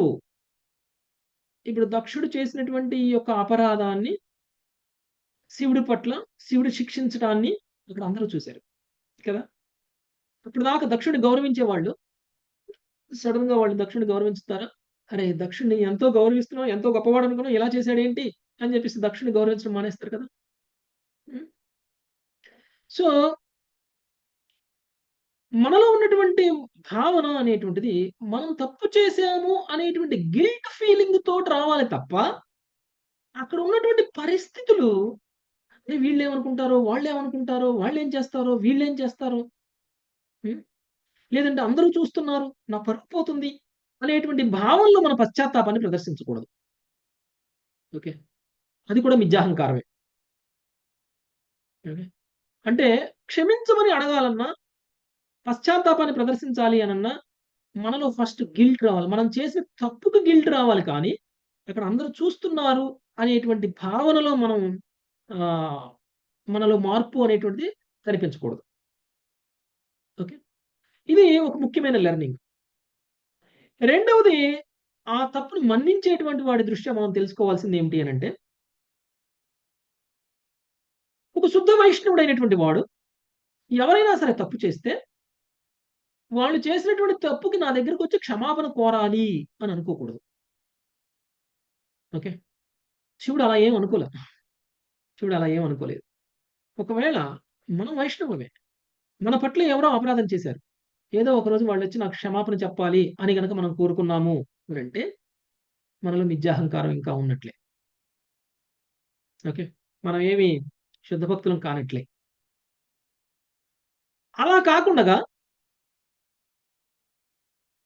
ఎవరో క్షమిస్తేనే నేను క్షమించమని అడిగితేనే నేను క్షమించాలి. క్షమించమని అడగకపోయినా నేను క్షమించేసేయాలి అనుకోవడం అనేటువంటిది ఏదైతే ఉంటుందో, అది మిథ్యాహంకారం లేనటువంటిది.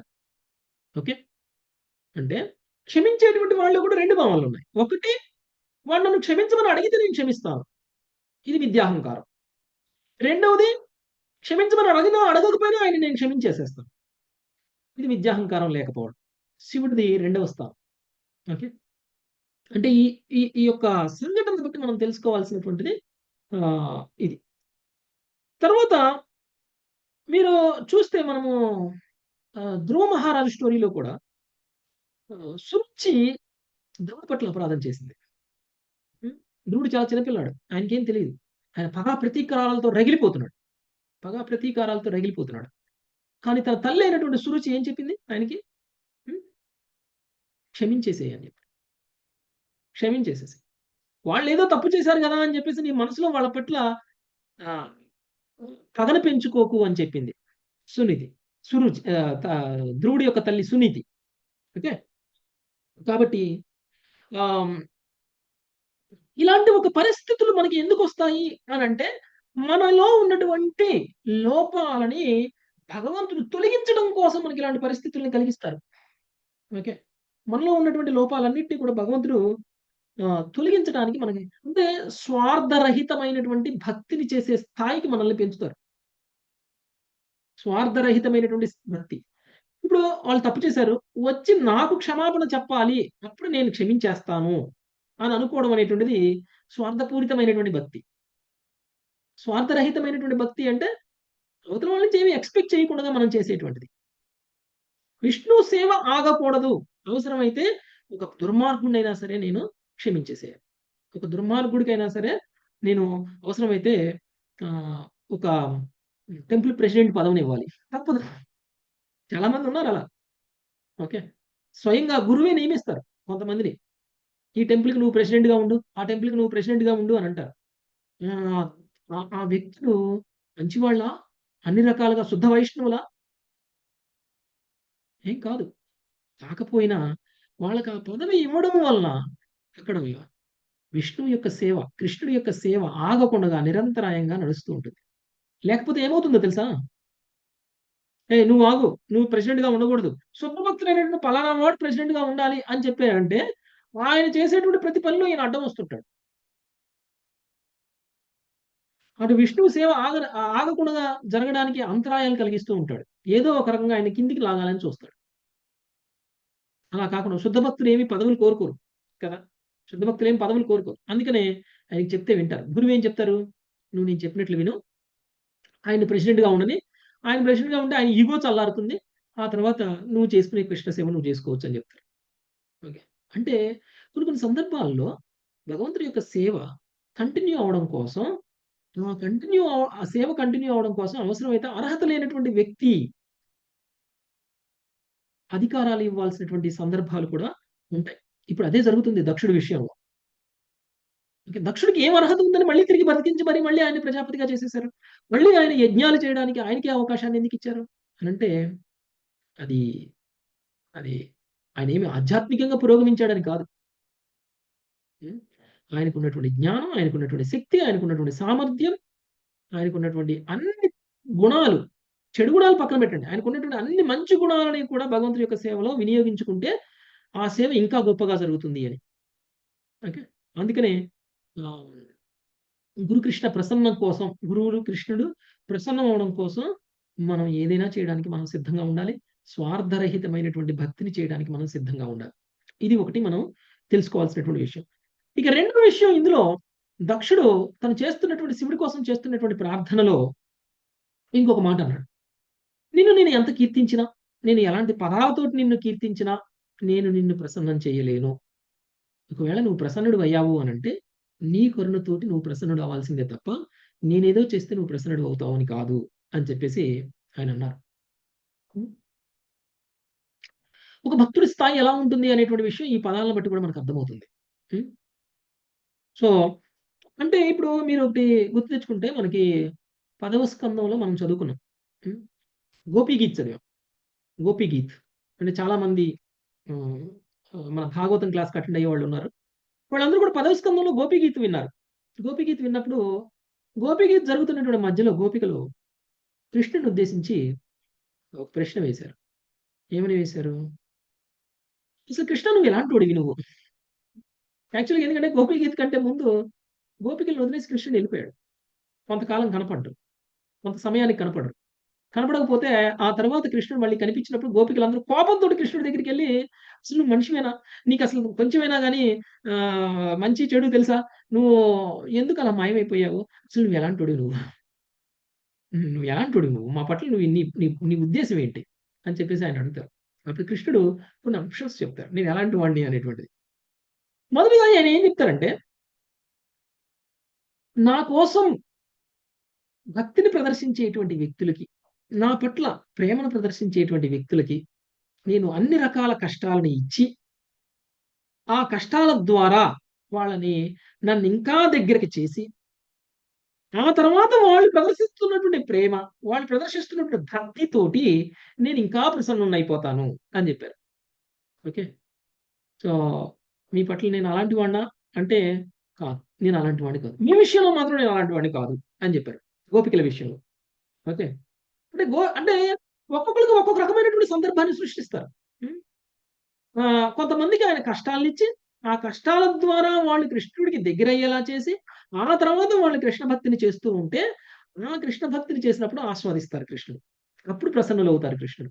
ఓకే, సో అది ఒక రకం. కొంతమందికి అలా ఉంటారు కృష్ణుడు, కానీ గోపికలకు అలా ఉంటాను అని చెప్పాల. గోపికలు ఏం చెప్పారు? మీ విషయంలో నేను మీకు ఏమీ ఇవ్వలేను, నేను మీ రుణాన్నే నేను తీర్చుకోలేను. అంటే ఒక శుద్ధ భక్తుడు నిస్వార్థమైనటువంటి ప్రేమని, నిస్వార్థమైనటువంటి భక్తిని కనుక భగవంతుడి పట్ల చూపించినట్లయితే ఇక ఆ శుద్ధ భక్తుడి దగ్గర అన్ని ఐశ్వర్యాలు ఉన్నట్లే. ఆ శుద్ధ భక్తుడికి ఇక భగవంతుడు ఇవ్వడానికి ఏమీ ఉండదు. భగవంతుడు ఏదో ఇస్తే మనం ఐశ్వర్యవంతులం అవ్వాలి అని అంటే, శుద్ధ భక్తులు ఎంత ఐశ్వర్యవంతుడంటే, ఎంత గొప్పవాడంటే, ఎంత ఆనందంలో ఉంటారు అనంటే భగవంతుడు ప్రత్యేకంగా ఇంకా ఏదో ఇచ్చి ఆయన్ని ఆనందపరచాల్సిన అవసరమే లేదు. సో మీరు ఆ స్థాయిలో ఉన్నారు అని కృష్ణుడు గోపికలకి చెప్తారు. ఓకే, అంటే భక్తులు కృష్ణుడి కంటే ఉన్నతమైనటువంటి స్థాయిలో ఉన్నారు. భక్తులు కృష్ణుడి నుంచి కూడా ఏమీ ఆశించరు. కృష్ణుడికి కూడా భక్తులకి ఇవ్వడానికి ఏమీ ఉండదు. అంటే భక్తులకు ఇప్పుడు మనం ఎవరికైనా ఏదైనా ఇవ్వాలి అని అంటే వాళ్ళకి ఏది ఇస్తే ప్రసన్నం అవుతారో అది ఇవ్వాలి కదా. లేదు అని అంటే వాళ్ళకు ఉన్నదానికంటే గొప్పది మనం ఇవ్వాలి. కానీ కృష్ణుడు స్వయంగా గోపికల విషయంలో అంటున్నారు, నేను ఏది ఇచ్చినా మీరు ప్రసన్నం అవరు, మీ భక్తితో మాత్రమే మీరు ప్రసన్నం అవుతారు, మీ భక్తితో మాత్రమే మీరు ఆనందంగా ఉంటారు తప్ప నేనేదో ఇస్తే దాంతో మీరు ఆనందంగా ఉన్నారు అని చెప్పారు. అందుకని కృష్ణుడికి అసూయ గోపికల పట్ల.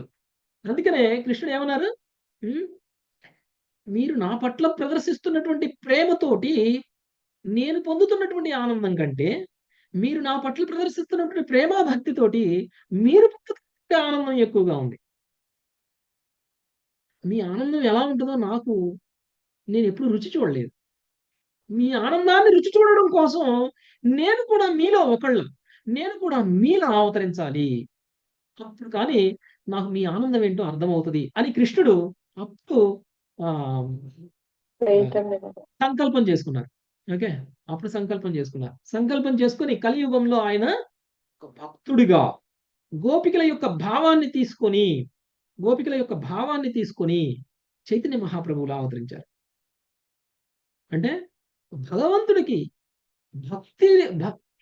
భగవంతుడి పట్ల భక్తిని ప్రదర్శించేటువంటి, ప్రేమను ప్రదర్శించేటువంటి భక్తుడు పొందేటువంటి ఆనందం ఎలా ఉంటుందో తెలుసుకోవాలి అని చెప్పేసి స్వయంగా భగవంతుడే భక్తుడిగా అవతరించడం అనేటువంటిది అది అది ఒక గొప్ప లీల. ఓకే. ఎందుకంటే చైతన్య మహాప్రభుగా భగవంతుడు అవతరించడం అనేటువంటిది జరిగింది. ఇది స్వార్థం లేని భక్తి చేసేటువంటి భక్తుడి యొక్క స్థితి. ఓకే. అదే విషయాన్ని దక్షుడు తన ప్రార్థనలో శివుడి పట్ల మాట్లాడుతున్నారు. నేనేం మాట్లాడి నిన్ను ప్రసన్నం చేస్తాను, నీ నీ భక్తి, నీ ప్రేమ, నీకు భగవంతుడి పట్ల ఉన్నటువంటి ప్రేమ ఏదైతే ఉంటుందో అదే నిన్ను ప్రసన్నం చేస్తుంది తప్ప, అంటే నీ కరుణతోటి నువ్వు ప్రసన్నుడు అవ్వాల్సిందే తప్ప నా మాటలతోటి నేను నిన్ను ప్రసన్నుని చేయలేను అని చెప్పేసి ఆయన అంటున్నారు. సో శివుడు కూడా మరి చాలా గొప్పవాడు కదండి, చాలా శుద్ధ వైష్ణవుడు, క్షమించమని అడుగుతున్నాడు. కాబట్టి బ్రహ్మదేవుడు ఆజ్ఞ తీసుకొని ఆయన బ్రహ్మదేవుడు అంటే మరి ఆయన శివుడికి తండ్రి కాబట్టి ఆ ఆజ్ఞ ప్రకారంగా ఆయన యజ్ఞాన్ని తిరిగి ఆరంభించమని ఋషులకి అక్కడ ఉన్నటువంటి వాళ్ళందరికీ కూడా చెప్పడం, తర్వాత దక్షుడికి కూడా చెప్పడం అనేటువంటి జరుగుతుంది, వాళ్ళందరినీ క్షమించేసి. ఓకే. తర్వాత వాళ్ళందరూ కలిసి దక్షుడు ఏదైతే యజ్ఞాన్ని ఆపారో అదే యజ్ఞాన్ని తిరిగి స్టార్ట్ చేసి ఆదినారాయణుడైనటువంటి విష్ణువుని ప్రసన్నం చేసుకోవడం అనేటువంటిది జరిగింది. ఆ తర్వాత విష్ణువు ప్రసన్నమైపోయి విష్ణువు అక్కడ దర్శనమిచ్చారు. విష్ణువు దర్శనం ఎలా ఉంది అని అంటే, పెద్ద రెక్కలు కలిగినటువంటి గరుడుపై ఆసీనుడై ఉన్నారు విష్ణువు. అంటే దక్షుడి యజ్ఞంలో భగవంతుడు ప్రత్యక్షమైనప్పుడు ఎలా కనిపించారు అనేటువంటిది ఇక్కడ వర్ణన. ఆ వర్ణనలో ఏం చెప్తున్నారు అని అంటే, విష్ణువు గరుడ వాహనం మీద వచ్చారు, పెద్ద రెక్కలు ఉన్నాయి. ఆ దేవదేవుడు ప్రత్యక్షమవగానే అక్కడ అన్ని దిక్కులా కూడా ప్రకాశవంతంగా మారిపోయింది. అక్కడ ఉన్నటువంటి బ్రహ్మాదుల యొక్క ప్రకాశం కూడా తగ్గిపోయింది. అంటే బ్రహ్మాదుల ప్రకాశం అంటే అక్కడ బ్రహ్మ యొక్క ప్రకాశం, శివుడి యొక్క ప్రకాశం, దక్షుడి యొక్క ప్రకాశం కూడా భగవంతుడి యొక్క ప్రకాశం ముందు చిన్నగా అయిపోయింది. ఇంతకుముందు మీరు చూస్తే మనం ఇదే 4వ స్కందంలో 6వ అధ్యాయంలోనో 5వ అధ్యాయంలోనో మనం చూసినట్లయితే అక్కడ యజ్ఞస్థలానికి దక్షుడు వచ్చినప్పుడు వెంటనే అక్కడంతా ప్రకాశం వచ్చేస్తుంది. దేవతల ప్రకాశం కూడా తగ్గిపోతుంది. దేవతల ప్రకాశం ముందు దక్షుడి యొక్క ప్రకాశం అంత గొప్పగా ఉంటుందన్నమాట. ఇప్పుడు ఏమవుతుంది, ఇప్పుడు భగవంతుడు శరీరం నుంచి వస్తున్నటువంటి ఈ ప్రకాశం అనేటువంటిది దక్షుడి ప్రకాశం దేనికి పనికి రాలేదు. శివుడు తర్వాత బ్రహ్మ ప్రకాశం కూడా దేనికి పనికి రాలేదు. అంత ప్రకాశవంతంగా ఎఫ్లిజెన్స్ అన్నమాట, అంత వైభవంగా ఇక్కడ కనిపిస్తూ ఉంది. ఓకే.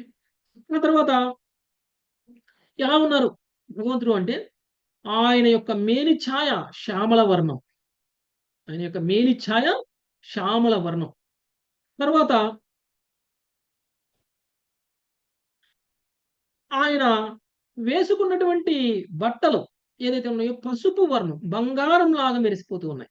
ఆయన కిరీటం సూర్యుని లాగా దేదీప్యమానంగా ఉంది. ఆ దేవదేవుని యొక్క శిరోజాలు భ్రమరాలలాగా నీలంగా ఉన్నాయి. ముఖము కర్ణకుండలాలతోటి అలంకృతమై ఉంది. అష్టబాహువులను కలిగి ఉన్నారు. ఒక చేత్తో శంఖము, ఇంకొక చేత్తో చక్రము, ఇంకొక చేత్తో గద, కమలము, బాణము, ధనస్సు, డాలు, ఖడ్గము వీటన్నిటి కూడా ఆయన ధరించి ఉన్నారు. అంతేకాదు ఆ బాహువులన్నీ కూడా సువర్ణ ఆభరణభూషితాలై ఉన్నాయి. ఆ భగవంతుడి యొక్క దేహమంతా కూడా పుష్పాలతోటి అలంకరింపబడి ఉంది. ఇది భగవంతుడు దర్శనం ఎలా ఉంది అనేటువంటి విషయాన్ని మనకి తెలియజేస్తున్నారు ఈ అధ్యాయంలో. ఓకే. ఆ తర్వాత ఆయన వక్షస్థలం మీద లక్ష్మీదేవి చిహ్నం, దాన్ని శ్రీవత్స చిహ్నం అని అంటారు. ఆయన వనమాలని ధరించి ఉన్నారు. తర్వాత ఆయన ఎంత సౌందర్యంగా కనిపిస్తున్నారు అంటే సమస్త విశ్వము విశేషంగా భక్తులందరినీ కూడా మోహింపచేసేటువంటి విధంగా ఆయన దరహాసంతో ఆయన ముఖమండలము శోభిల్లుతూ ఉంది. తెల్లని చామరలు అతని ఇరుపక్కల రాజహంసల వలె గోచరిస్తూ ఉన్నాయి. శ్వేత ఛత్రము చంద్రుడు వలె కనపడి. సో అక్కడ ఉన్నటువంటి వాతావరణం అంతా కూడా చెప్తున్నారు. పక్కన ఆయన పైన ఛత్రం ఉంది, అదంతా ఒక తెల్లని ఛత్రం. ఆ ఛత్రం ఎలా ఉందంట, చంద్రుల్లా ఉందంట. పక్కన చామరలు విసురుతున్నారు, అవి హంసల్లా కనిపిస్తున్నాయి, హంసల్లా కనిపిస్తున్నాయి. ఉం? భగవంతుడి యొక్క శరీరం మొత్తం కూడా అలంకరణ చేయబడి ఉంది. ఆయనకి పూమాలలు ఉన్నాయి. ఉం? ఇవన్నీ కూడా విష్ణు భగవానుడు అలా దర్శనం ఇవ్వడం అనేటువంటిది జరిగింది. సో ఆ దర్శనాన్ని చూసినటువంటి బ్రహ్మ, రుద్రుడు, ఇతర దేవతలు అందరూ కూడా సాష్టాంగ దండవత్ ప్రణామం చేసేశారు. సాష్టాంగ దండవత్ ప్రణామం చేసేశారు. అలా దండవత్ ప్రణామం చేసి ఆ తర్వాత దేదీప్యమానమైనటువంటి తేజమును కలిగినటువంటి ఆ విష్ణువుని చూసినటువంటి వీళ్ళందరూ కూడా ఒక్కసారిగా మౌనాన్ని వహించారు. వాళ్ళందరూ కూడా భయభక్తులతోటి చేతుల్ని ఎత్తి నమస్కారం చేసి అధోక్షరుడైనటువంటి ఆ దేవదేవుణ్ణి స్తుతించడం మొదలుపెట్టారు. స్తుతించడం మొదలుపెట్టారు అంటే భగవంతుడి యొక్క స్తుతి వాళ్ళు చేయడం మొదలుపెట్టారు. ఓకే, ఆ స్తుతిలో భాగంగా మొదటిగా బ్రహ్మదేవుడు మాట్లాడతారు. బ్రహ్మదేవుడు కూడా ఆ స్తుతిని చేయడం అనేటువంటిది జరిగింది. మొదటగా దక్షుడు స్తుతిస్తారు. సో అనేక సందర్భాలలో భగవంతుడిని స్తుతించినటువంటి అనేక మంది భక్తులు ఉన్నారు. కానీ ఆ స్థుతులు అంత గొప్ప స్థుతులు కాదు ఇవి. అందుకని ఈ స్థుతులు అన్ని సందర్భాలలోనూ ఉదాహరణగా తీసుకోరు. ఈ స్థుతులు ఎందుకు అంటే ఆధ్యాత్మికంగా పతనం చెందినటువంటి వ్యక్తులతోటి ఇక్కడ స్థుతులు అనేటువంటివి చేయబడ్డాయి. ఎవరు చేశారు స్థుతులు? దక్షుడు చేశాడు. ఇంకా ఎవరు చేశారు? భృగు చేశాడు. ఇంకా ఎవరు చేశారు? అక్కడ ఉన్నటువంటి దేవతలు చేశారు. ఇంకా ఎవరు చేశారు? బ్రహ్మదేవుడు చేశాడు, శివుడు చేశాడు. వీళ్ళందరూ కలిసి తలా ఒక శ్లోకం మాట్లాడారు. అయితే వీళ్ళందరూ చేసినటువంటి స్థుతులు అంత గొప్పవా అంటే అందరివి గొప్పవి కాదు, ఏవో ఒకళ్ళిద్దరి గొప్పగా ఉండొచ్చు. అంత మాత్రాన ఈ స్థుతులన్నింటినీ కూడా మనము ప్రామాణికంగా తీసుకొని ఇలానే స్థుతించాలి అని మనం అనుకోకూడదు. ఎందుకంటే వీళ్ళలో అంత పవిత్రత లేదు. ఇంకా వైష్ణవాపరాధం చేసినటువంటి వ్యక్తుల ద్వారా స్తుతింపబడింది కాబట్టి ఇవంత ఫేమస్ అవ్వలేదు. ప్రత్యేకించి ఈ యొక్క స్థుతి ఏదైతే ఉందో అంత ఫేమస్ అవ్వలేదు అనమాట. అందుకనే అయినా సరే భగవంతుడిని కీర్తిస్తున్నారు కాబట్టి మనమందరం ఏం చేయాలి? భగవంతుని కీర్తిస్తున్నారు కాబట్టి మనమందరం శ్రద్ధగా వినాలి, శ్రవణం చేయాలి. శ్రద్ధగా శ్రవణం చేయాలి. ఓకే, సో దక్షుడు ఏమంటున్నాడో చూద్దాం. దక్షుడు భగవంతుడిని ఉద్దేశించి మాట్లాడుతున్నారు. హే ప్రభు, సమస్త కాల్పనిక స్థితులకు నీవు పరమైన వాడవు, చిన్మాత్రుడివి, భయరహితుడివి. నీవు మాయను ఆధీనమును నిలుపుకున్నటువంటి వాడు. మాయ ఎందే ప్రకటమైనప్పటికీ నీవు దానికి పరులుగా నెలకొని ఉన్నావు. ఆత్మతంతుడమైనటువంటి కారణమున నీవు ఎల్లప్పుడూ భౌతిక కల్మషములకు దూరుడువై ఉన్నావు. భౌతిక కల్మషాలకి నీకుండవు, మాలాంటి వాళ్ళకు ఉన్నటువంటి కల్మషాలు నీకుండవు అని చెప్పేసి దక్షుడు ఆయన్ని కీర్తిస్తున్నాడు. తర్వాత రిత్విక్కులు ఉన్నారు అక్కడ. రిత్విక్కులు కూడా ఆయన్ని స్తుతిస్తున్నారు. ఏమంటున్నారు? హే ప్రభు, భౌతిక కల్మషానికి పరమైనటువంటి భగవంతుడు అయినటువంటి నీవు శివానుచరుల శాపం వలన మేము కామ్య కర్మరతులమై పతనము చెంది కారణమున నిన్ను గురించి ఏమీనూ ఎరగజాలకలేకపోతుంది. పైగా యజ్ఞము పేరిట అనుష్ఠానములను చేయుచు వేదములు 3 విభాగముల యందు ఇప్పుడు రతులమైతివి. దేవతలకు వారి యజ్ఞ భాగములను ఇచ్చుటకై నీవు ఏర్పాట్లు కావించితివని మేము ఎరిగి ఉన్నాము. చూసారా, ఇందులో ఏముంది చెప్పండి? ఈ స్థుతిలో రిత్విక్కులు చేస్తున్నటువంటి స్థుతిలో భగవంతుడిని కీర్తిస్తున్నట్టుందా? వాళ్ళు భౌతికంగా ఉన్నామని తెలియపరుస్తున్నట్లుంది. మేము భౌతికంగా ఉన్నాము అని తెలియపరుస్తున్నారు. ఓకే, అంటే భౌతికంగా ఉన్నటువంటి వ్యక్తి చేసేటువంటి ఒక ప్రార్థన అన్నమాట ఇది. ముఖ్యంగా వేదాలు 4, కానీ ఇక్కడ 3 వేదాల గురించి మాట్లాడుతున్నారు. 4 వేదాలు అంటే 3 వేదాల గురించి ఎందుకు మాట్లాడుతున్నారు?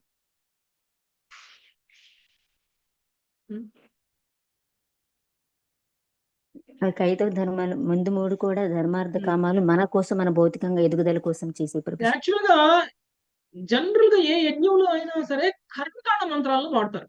ఓకే, అవి 3 వేదాల్లో చెప్పబడి ఉన్నాయి. ఈ 3 వేదాలు భగవంతుని కీర్తించడానికి, లేదంటే కర్మకాండ మంత్రాలు చదవడానికి ఉన్నాయి. ఇంకొకటి ఏదైనా అధర్మణ వేదం అని ఉంటుంది. ఆ వేదాన్ని జనరల్ గా యజ్ఞాల్లో ఉపయోగించరు అన్నమాట. మిగిలిన 3 వేదాలు వేదాల్లో ఉపయోగిస్తారు. ఎవరైతే ఈ 3 వేదాలను మాత్రమే ఆశ్రయించి ఉంటారో వాళ్ళు కర్మకాండలో ఉన్నట్లు, భౌతికంగా ఉన్నట్లు. భౌతికమైనటువంటి కోరికల కోసం వాళ్ళు చేస్తున్నట్టు. అందుకని ఋత్వికులు అంటున్నారు, ఈ 3 వేదాల మాత్రమే మేము ఆహ్, ఇది చేస్తున్నాం. ఈ 3 విభాగాల్లో మేము రతులమయ్యాము అన్నట్టు. వాటి పట్ల మేము ఆకర్షితులమయ్యాము అనేటువంటి విషయాన్ని చెప్తున్నారు. తర్వాత అక్కడ ఉన్నటువంటి సభాసదులందరూ కూడా భగవంతుడిని ఉద్దేశించి వాళ్ళు కూడా వాళ్ళ ప్రార్థనలు చేస్తున్నారు. హ్మ్. దుఃఖమయ జీవనంలో నెలకొన్నటువంటి సర్వులకు ఏకైక ఆశ్రయస్థానం వంటి వాడా, బద్ధ జీవన స్థితియందు ఈ దుర్గమునందు కాలసర్పము కాటువేయుటకు పొంచి ఉన్నది. ఈ జగత్తు నామామాత్ర సుఖదుఃఖములు అనేటువంటి గోతులలో నిండి ఉండుటయే గాక పెక్కు క్రూర మృగములను దాడి చేయ సిద్ధంగా ఉన్నవి. శోకాగ్ని నిరంతరము ప్రజ్వరిల్లుచున్నది. మిథ్యాసుఖము అనడి ఎండమావులు ఎల్లప్పుడూ ఆకర్షణకు గురి చేయుచున్నవి. అయినను ఎవ్వరును నిన్ను ఆశ్రయించుటలేదు. ఆ విధంగా మూర్ఖజనులు నామామాత్ర బాధ్యతలనే నెత్తిన వేసుకొని జన్మ మృత్యు వలయంలో తిరుగాడుచుందురు. నీ పాద పద్మాశ్రయమును వారి ఎన్నడను స్వీకరింతురో మేము ఎరుగజాలము. ఇక్కడ చూడండి, వీళ్ళ గురించి వీళ్ళు ఆలోచించడం మానేసి జనాల గురించి ఆలోచిస్తున్నారు. మిగిలిన వాళ్ళ గురించి ఎవరినో ఉద్ధరించాలనేటువంటి ప్రయత్నం చేస్తున్నారు సభాసదులు. ఈ సభాసదులే శివుడిని దూషిస్తుంటే ఇంకా ఎంకరేజ్ చేశారు. ఈ సభాసదులే దక్షుడికి సపోర్ట్ చేస్తూ వచ్చారు. ఈ సభాసదులే దక్షుడు చేసినటువంటి అపరాధానికి కూడా పాపాన్ని అనుభవిస్తూ ఉన్నారు ఇప్పుడు. ఈ సభాసదులు వీళ్ళ గురించి వీళ్ళు ఆలోచించడం మానేసి ఎవరి గురించో చెప్తున్నారు. ఏమంటున్నారు? వీళ్ళందరూ భౌతికంగా ఎందుకు పతనం చెంది ఉన్నారు అని అంటే, నీ మాయలో ఉన్నారు కాబట్టి. వీళ్ళకి అంతా జ్ఞానం ఉంది. జ్ఞానం ఉంటే సరిపోదు, శరణాగతి కూడా కావాలి. వీళ్ళకి అంతా జ్ఞానం ఉంది. అందుకనే ఇప్పుడు వీళ్ళు చేస్తున్నటువంటి కీర్తనలో వీళ్ళు ఇలా అంటున్నారు. సో భగవంతుడి కరుణ లేకపోతే మనం కనీసంగా స్తుతి కూడా చేయలేము. అది గుర్తుంచుకోండి. మనము భగవంతుడికి సేవ చేయలేము, భగవంతుడికి స్తుతి కూడా చేయలేము. భగవంతుడి కరుణ ఉంటేనే అది సాధ్యమవుతుంది. ఈ విషయాన్ని కూడా శివుడు చెప్తాడు. తర్వాత ఆయన చేస్తున్నటువంటి ప్రార్థనలో ఆయన చెప్తాడు. ఓకే. సో కాలసర్పం కాటు వేయడానికి పొంచి ఉన్నది, అయినా సరే నీ శరణాగతి పొందట్లేదు మూర్ఖజనులు అనేటువంటి విషయాన్ని వాళ్ళు చేస్తున్నటువంటి ప్రార్థనలో చెప్తున్నారు. ఆ తర్వాత శివుడు, హే ప్రభు, నా మనస్సు చిత్తము సర్వదా నీ పాదపద్మముల యందే సంలగ్నమై ఉండును. సర్వాభీష్ట ప్రదాయకము సర్వానుగ్రహకారకము అయినను అవి పూజార్హములైనందున ముక్తులైనటువంటి మునులచే ఆరాధింపబడును.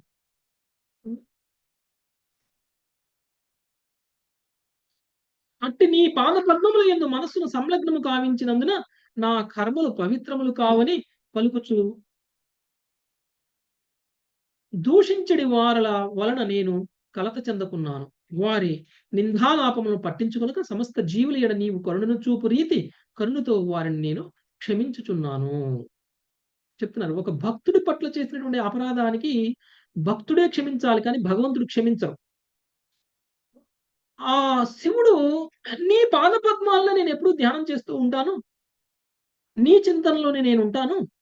నన్ను ఎవరు ఏమన్నా, నన్ను ఎవరు ఎన్ని నిందించినా, నా పట్ల ఎవరు ఎన్ని అపరాధాలు చేసినా వాళ్ళందరికీ నీ కరుణ వాళ్ళకి ఉండడం కోసం వాళ్ళందరినీ కూడా నేను వాళ్ళందరినీ కూడా కరుణ చూపి క్షమిస్తున్నాను నేను అని చెప్పేసి చెప్తున్నారు. అది శివుడి యొక్క గొప్పతనం.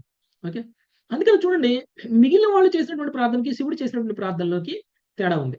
తర్వాత భృగు చేస్తున్నాడు. భృగు ప్రార్థనలో ఏమంటున్నాడు? అత్యున్నతుడు బ్రహ్మదేవుడు మొదలుకొని సామాన్యులైనటువంటి చీమ వరకు కల జీవులందరూ దుస్థితిని మాయచే ప్రభావితులై వారి నిజ స్థితిని ఎరుగకున్నారు. ఎల్లరను దేహాత్మ భావన్నే కలిగి ఉండి తమస్సులు మునిగి ఉన్నారు. ప్రతి జీవుని యందు ఏ రీతి నీవు పరమాత్మ రూపమున వసింతుతో వారు ఎరుగజాలకున్నారు. అంతేకాక నీ పూర్ణ స్థితిని సైతం వారు అవగతం చేసుకున్న జాలకున్నారు. కానీ శరణు నొందినటువంటి వారులకు నీవు నిత్య బంధువు రక్షకుడువై ఉన్నావు కనుకనే మా ఎడ కరుణను చూపి అపరాధములనన్నింటినీ మన్నింపుము. భృగు ఆయన చేస్తున్నటువంటి ప్రార్థన బట్టి ఆయన స్థాయి ఏంటి అనేది అర్థమవుతుంది. బ్రహ్మ గురించి శివుడు గురించి కామెంట్ చేసే స్థాయి ఆ భృగుది. నేను పతనం చెంది ఉన్నాను, నేను నా పట్ల నువ్వు కరుణను చూపించు, నేను చేసినటువంటి అపరాధాలకు క్షమించు అని అడగచ్చు కదా ఆయన చేస్తున్నటువంటి ప్రార్థనలో. బ్రహ్మ గురించి శివుడి గురించి కామెంట్ చేస్తున్నాడు. బ్రహ్మ గురించి బ్రహ్మ కూడా శివుడు కూడా ఏమన్నాడు? బ్రహ్మ శివుడు చీమ వరకు కూడా అందరు జీవులు నీ మాయతో ప్రభావితులై ఉన్నారు అంటే నేను మాత్రమే ప్రభావితం అవ్వలేదు, నాతో పాటు బ్రహ్మ శివుడు కూడా ప్రభావితులయ్యారు అని చెప్తున్నారు ఆయన. ఓకే, దేహాత్మ భావంలో ఉన్నారట, తమస్సులో ఉన్నారట. బ్రహ్మశివుడు ఉన్నారా? అసలు ఈయనకి బ్రహ్మశివుడు గురించి ఎందుకు? బ్రహ్మభూత స్థితిలో ఉన్నారు వాళ్ళు. బ్రహ్మభూత స్థితిలో ఉన్నారు వాళ్ళు, దేహాత్మ భావాన్ని కలిగి. నిజానికి యాక్చువల్గా వీళ్ళందరూ కూడా భగవంతుడి మాయలో కొన్ని సందర్భాల్లో ఉన్నారు. అంత మాత్రాన అది భగవంతుడి లీలలో భాగంగా ఉన్నారు, అంతేకాని అదేందో వాళ్ళు పతనం చెందడం వల్ల అలా ఉన్నారు అని కాదు. ఓకే, అందుకనే మనం శాస్త్రాల్లో చెప్పబడినటువంటి బ్రహ్మ గురించి శివుడి గురించి చెప్పబడినటువంటి విషయాలను తీసుకుని మనల్ని సమర్థించుకునే ప్రయత్నం చేయకూడదు, భృగు చేసినట్టు. ఓకే, బ్రహ్మ చేశాడు కాబట్టి నేను చేయొచ్చు, శివుడు చేశాడు కాబట్టి నేను చేయొచ్చు, శివుడు అంతటోడే ఇలా చేస్తే నేను ఎందుకు చేయకూడదు, ఇలాంటి మాటలు మనం మాట్లాడకూడదు. ఓకే, అందుకనే మనలో ఎంత పవిత్రత ఉంది అనేటువంటి విషయం మనం మాట్లాడినటువంటి మాటలను బట్టి అర్థమైపోతుంది. ఓకే, మనం ఎవరి గురించి ఏం మాట్లాడుతున్నాం, ఎవరితో ఏం మాట్లాడుతున్నాం, ఎలా మాట్లాడుతున్నాం, ఏ సందర్భంలో మాట్లాడుతున్నాం, అవసరమా లేదా, దీన్ని బట్టి మన ప్యూరిటీ ఏంటో మనకి తెలుస్తుంది. ఓకే, మన ప్యూరిటీ ఏంటో మనకు తెలుస్తుంది. ఒరే భగవంతుడితో తీసుకెళ్ళండి. ఓకే, మన ప్యూరిటీ ఏంటో మనకి తెలుస్తుంది. కాబట్టి ఇక్కడ మనం అందరం కూడా కొంతమంది ప్రార్థనలను చూసాం. ఇప్పుడు ఇంకా చాలా మంది ప్రార్థనలు చేస్తారు. ఆ ప్రార్థనలు కూడా ఇంకా కంటిన్యూ అవుతాయి. ఓకే, ఇప్పుడు మనం 30 శ్లోకాలు కంప్లీట్ చేసుకున్నాము. ఇంకా 30 శ్లోకాలు మిగిలాయి. అవి నెక్స్ట్ వీక్ మనం చూద్దాం. Thank you very much. ఎవరికైనా ఏమైనా ప్రశ్నలు ఉంటే తీసుకుందాం మాతాజీ ఈరోజు సెషన్లో. హరే కృష్ణ ప్రభుజీ, దండవత్ ప్రణామాలండి. గౌణ సృష్టి అంటే ఏంటి ప్రభుజీ తెలియదు. గౌణ సృష్టి అంటే ప్రతి సృష్టి అంటే అంటే ఇప్పుడు భగవంతుడు సృష్టించింది ఒకటి, రెండవ సృష్టి అంటే సెకండరీ క్రియేషన్, ద్వితీయ సృష్టి అంటారు దీన్ని. అంటే ఇప్పుడు మీరు ఒక బొమ్మ తయారు చేయాలి.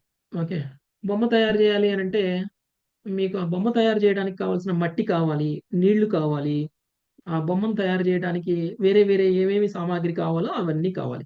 వాటన్నిటిని ఉపయోగించి మీరు ఒక బొమ్మను తయారు చేశారు అంటే ఆ బొమ్మను మీరు సృష్టించినట్ట? ఆ బొమ్మను మీరే తయారు చేశారు, కానీ ఆ బొమ్మను తయారు చేయడానికి కావాల్సినటువంటి ముడి సరుకు ఎవరిచ్చారు మీకు? మీరు తయారు చేశారు ఆ ముడి సరుకుని? భగవంతుడు ఇచ్చాడు ప్రభుజీ. ఆ ముడి సరుకు ఆ భగవంతుడు సృష్టించినటువంటిది. ఆ రెండవ సృష్టి మీరు చేసింది ఏదైతే ఆ బొమ్మను తయారు చేయడం ఏదైతే ఉందో అది గౌణ సృష్టి. ఓకే, చాలా చాలా అర్థమైన వివరంగా చెప్పారు ప్రభుజీ. ధన్యవాదాలండి. దండవత్ ప్రణామాలు. హరే కృష్ణ. ప్రభుజీ, ఈ భృగు హరే మహర్షి కృష్ణ. ఋషులకు అందరిలో ఆయన ప్రథమ స్థానం ఇచ్చారు కదా ప్రభుజీ. ఆయనకు అంత ఇంత జ్ఞానం ఉంటది కదా, ఆయన కూడా వీళ్ళందరినీ అది ఆ విధంగా చేయడము, దక్షయజ్ఞం తర్వాత ఏమో ఇప్పుడు ఈ విధంగా ప్రార్థన చేయడము అసలు ఏమంటారు ప్రభుజీ? ఎలా అనుకోవాలి ప్రభుజీ? జ్ఞానం ఉంటే సరిపోదు, జ్ఞానం ఉంటే సరిపోదు, భక్తి కూడా ఉండాలి అని అంటున్నారు. Okay, Hare Krishna. Yes, okay. ఇంకా ఏమైనా ప్రశ్నలు ప్రభుజీ, ఉన్నాయా? ఒక యజ్ఞం ఆగిపోయిందంటే తిరిగి ఆ వ్యక్తే యజ్ఞాన్ని పునరుద్ధరించాలా? అలా కూడా చేయాలి. ఒకవేళ ఆ యజ్ఞాన్ని స్టార్ట్ చేయలేని పక్షంలో ఆ వ్యక్తే, ఆయన వారసులు ఎవరైనా చెయ్యొచ్చు. కానీ వీలైనంత వరకు ఆ వ్యక్తితో ఆ యజ్ఞాన్ని పునఃస్థాపించాలి. ఓకే, లేదు అంటే అట్లా చేయలేము. ఇప్పుడు వీళ్ళందరూ దేవతలు కాబట్టి భగవంతుడి ద్వారా మళ్ళీ ఆయన అదే శివుడి ద్వారా మళ్ళీ ఆయన బ్రతికింపబడుతున్నాడు. మనలాంటి వాళ్ళకి కష్టం, అదే మాలాంటి వాళ్ళకి. కానీ అంత పవర్ ఉందా ప్రభుత్వం? దాన్ని కంటిన్యూ చేసినా గానీ ఇప్పుడు మేము చేస్తూ ఆగిపోయామనుకోండి, అది మళ్ళీ వేరే వాళ్ళు చేస్తే ఉంటుంది అది పవర్. మరి భగవంతుడి కోసం ప్రసన్నత కోసం చేయాలి, కానీ దానివల్ల మీకేమి లాభం ఉండదు. మీకు మళ్ళీ మీరు వచ్చే జన్మలో ఎంతో కొంత కంటిన్యూ చేస్తారు అక్కడి నుంచి. ఓకే, అంటే లాస్ట్ చేసిన వాళ్ళకే వస్తుంది అది. భగవంతుడు ప్రసన్నం అవ్వాలి యజ్ఞం చేయడం వల్ల. ఎవరికి వస్తుంది? మీకు వస్తుంది, నాకు వస్తుందని కాదు. అదే లాస్ట్ చేసిన వాడికి రావడం కోసం చేస్తున్నాడు అని అంటే అది భగవంతుడి ప్రసన్నత కోసం చేస్తున్నటువంటి, అదే నిస్వార్థమైనటువంటి భగవత్ సేవ కాదు అది. అదే ఆధ్యాత్మికంగా అనుకోండి, ఏదైనా భగవంతుడి అనివార్య సేవ కారణం వల్ల ఆగకూడదు. ఆగిపోతే భగవంతుడి సేవ ఆగకూడదు. ఆ సేవ చేయడం ఆహా. వల్ల మీకు సంతృప్తి వస్తుందా, నాకు సంతృప్తి వస్తుందా, మీకు రావట్లేదా, నాకు రావట్లేదా అనేటువంటిది సెకండరీ. ఉహు. అంటే ఆధ్యాత్మిక ఎదుగుదల కోసమే కదా ప్రభుజీ చేసేది. అలా అని. అవును, మరి ఆధ్యాత్మిక పురోగతి ఉంటుంది, దాని ఫలితం ఉంటుంది. మీ వారసులు కానీ దాని ప్రభావం మీ మీద ఉంటుంది తప్పకుండా. భవిష్యత్తులో మళ్ళీ మీరు దాన్ని కంటిన్యూ చేస్తారు. ఓ, హరే ఓకే. కృష్ణ ప్రభుజీ. చాలా బాగుంది ప్రభుజీ. హరే కృష్ణ చాలా అది ప్రభు. మీరు అద్భుతంగా చెప్పిన ప్రభుజీ. మాట బాగుంది ప్రభుజీ. సో ఆయన హరే కృష్ణ మళ్ళీ ప్రభుజీ, దండవత్ ప్రణామాలు. శ్రీదేవి మాతాజీ మీ ప్రశ్న. ప్రభుజీ మీరు చెప్పినట్లు శుద్ధ వైష్ణవులు ఎలా ఉంటారంటే, నాలో ఏం పొరపాట్లు ఉన్నాయా ఎప్పుడు వాటిని తెలుసుకునే ప్రయత్నం చేస్తుంటాడు, వాటిని తొలగించుకునే ప్రయత్నం చేస్తా ఉంటాడు. నాలో తప్పులు తను ఎన్నుకోవాలి. మళ్ళీ ఆ శుద్ధ వైష్ణవుడు అవతల వాళ్ళలో ఏది మంచి ఉందో అది గ్రహించగలగాలనేది చాలా అసలుకి అది మేము ఖచ్చితంగా మా లైఫ్ లో అందరం తీసుకోవాల్సిన విషయం అని బాగా అర్థమైంది ప్రభుజీ. ఇంకా ప్రభుజీ మీరు చెప్పినట్లు ఇంకా ఆమ్, ఆ వీళ్ళు ఉన్నారు కదా, ఆ, ఒక భక్తుడు ఏ విధంగా ఒక భక్తుడు ఏ విధంగా పశ్చాత్తాపడతాడు, ఏ విధంగా దాన్ని తీసుకుంటాడు, భగవంతుడు అయితే దాన్ని ఏ విధంగా ఇస్తాడు అనేది కూడా అసలు ఈ రోజు ఎంత అద్భుతంగా ఉంది ప్రభుజీ. ఫిలాసఫీ చాలా చాలా బాగుంది ప్రభుజీ. హరే కృష్ణ. హరే కృష్ణ ప్రభుజీ. ప్రభుజీ, ఈ పశ్చాత్తాప prayers పడ్డా కూడా మేము మననం చెయ్యకపోయినా గానీ ఈ విధమైన సిచ్యుయేషన్ ని మేము గుర్తు చేసుకొని ఆధ్యాత్మికంగా ఎదగడానికి మాకు అంటే ఎప్పుడైనా తప్పులు చెయ్యకుండా ఉండడానికి దక్షుడు ఇలా చేశాడు, భృగుకి ఇలా వచ్చింది అనేసి గుర్తు చేసుకోవచ్చు కదా ప్రభుజీ. మేము తప్పు చేయకుండా అందుకే అది ఇచ్చారు మనకి భాగవతంలో. అదే అదే ప్రభుజీ. హరే కృష్ణ. భాగవతంలో ఇచ్చిందే మనకి మన తప్పులు మనం అలాంటి శుద్ధ ఇలాంటి గొప్ప గొప్ప ఇప్పుడు దక్షుడు లాంటి ఒక వ్యక్తికి భాగవతంలో ఒక కొన్ని అధ్యాయాలను ఎందుకు కేటాయించారు అని అంటే దాని నుంచి మనం లెర్నింగ్స్ తీసుకోవాలి కదా. అందుకు ప్రభుజీ ఇంకో చిన్న సందేహం ప్రభుజీ. ఇప్పుడు ఫస్ట్ మన్మంత్రంలో ఇది జరిగింది ప్రభుజీ. ఆయన మళ్ళీ చాక్షుష మన్మంత్రంలో ఆ ప్రచేతసుల వల్ల వాళ్ళతో పుడతారు కదా ప్రభుజీ. అంతవరకు ఆయన ప్రజాపాలన చేస్తుంటారు ప్రభుజీ. ప్రజాపతులు వేరే ఉంటారు, వేరే మన్వంతరంలో వేరే ప్రజాపతి ఉంటారు. ప్రతి మన్వంతరంలో ప్రజాపతి మారుతారు. ఆయన సారీ ఆయన దానికి వెళ్తారు కదా ప్రభుజీ. స్వయంభవ మన్వంతరంలో దక్షిణీ ప్రజాపతి. తపస్సుకి వెళ్తారు కదా ప్రభుజీ. మేక తలకాయ ఇచ్చింది కాదా? లేదు లేదు, ఆయన ప్రజాపతి వరకు. ప్రభుజీ మీరు చెప్పినట్లుగా సైంటిస్టులు ఈ శాస్త్రవేత్తలు ఎన్ని కనుక్కున్నా కూడా ఈ మేధస్సు అనేది అది బ్రెయిన్ లోనే ఉంటుంది అనేది కాదు అనేది మీరు ఒకసారి మళ్ళా మాకు చాలా వివరణగా అర్థమయ్యేలా చెప్పారు ప్రభుజీ. ఆయనకి ఆ తల పోయినా కూడా దక్షుడికి తిరిగి మేక తల పెట్టినా కూడా అదే జ్ఞానం ఉంది అంటే ఇది కేవలము ఈ బ్రెయిన్ లోనే ఈ జ్ఞానం అనేది కాదు, దేహానికి అంతటికి కూడా భగవంతుడు ఇస్తేనే అది లభిస్తుంది అనేది ఇక్కడ మళ్ళీ ఒకసారి ప్రూవ్ అయినట్టుగా అనిపించింది ప్రభుజీ. ఇంకా ప్రభుజీ మీరు చెప్పారు కదా శుద్ధ వైష్ణవులు ఎలా ఒక వ్యక్తిని క్షమించాలి అంటే చివరికి ఆయన అడగకుండానే క్షమిస్తారు. అది ఎంత హై లెవెల్, ఎంత ఉన్నతమైంది వాళ్ళ యొక్క ఆ వైష్ణవత్వం అనేది. అది ఇంకా చాలా అద్భుతంగా అనిపించింది ప్రభుజీ. సో వైష్ణవుల వాళ్ళ యొక్క ఆలోచన విధానం కూడా ఒక్కొక్క పరిధిలో ఉంటుంది అనేది ఇప్పుడు మీరు చెప్పిన తర్వాత మేము తెలుసుకోగలిగాం ప్రభుజీ. అసలు చాలా చాలా అద్భుతంగా ఉంది ప్రభుజీ రోజు క్లాస్ మాత్రం. హరే కృష్ణ. హరే కృష్ణ. అంటే ప్రభుజీ పశ్చాత్తాపం పడినా కూడా ప్రభుజీ అహంకారం అనేది మన బుర్రలో ఉంటది కదా ప్రభుజీ. సుఖముల మాతాజీ ఒక్క నిమిషం. రమ్య మాతాజీ మీ ప్రశ్న అడిగిన తర్వాత పశ్చాత్తాపం పడినా కూడా పనిష్మెంట్ తగ్గడం అలా ఏమి ఉండదు కదా ప్రభుజీ. చేసిన తప్పు పశ్చాత్తాపం.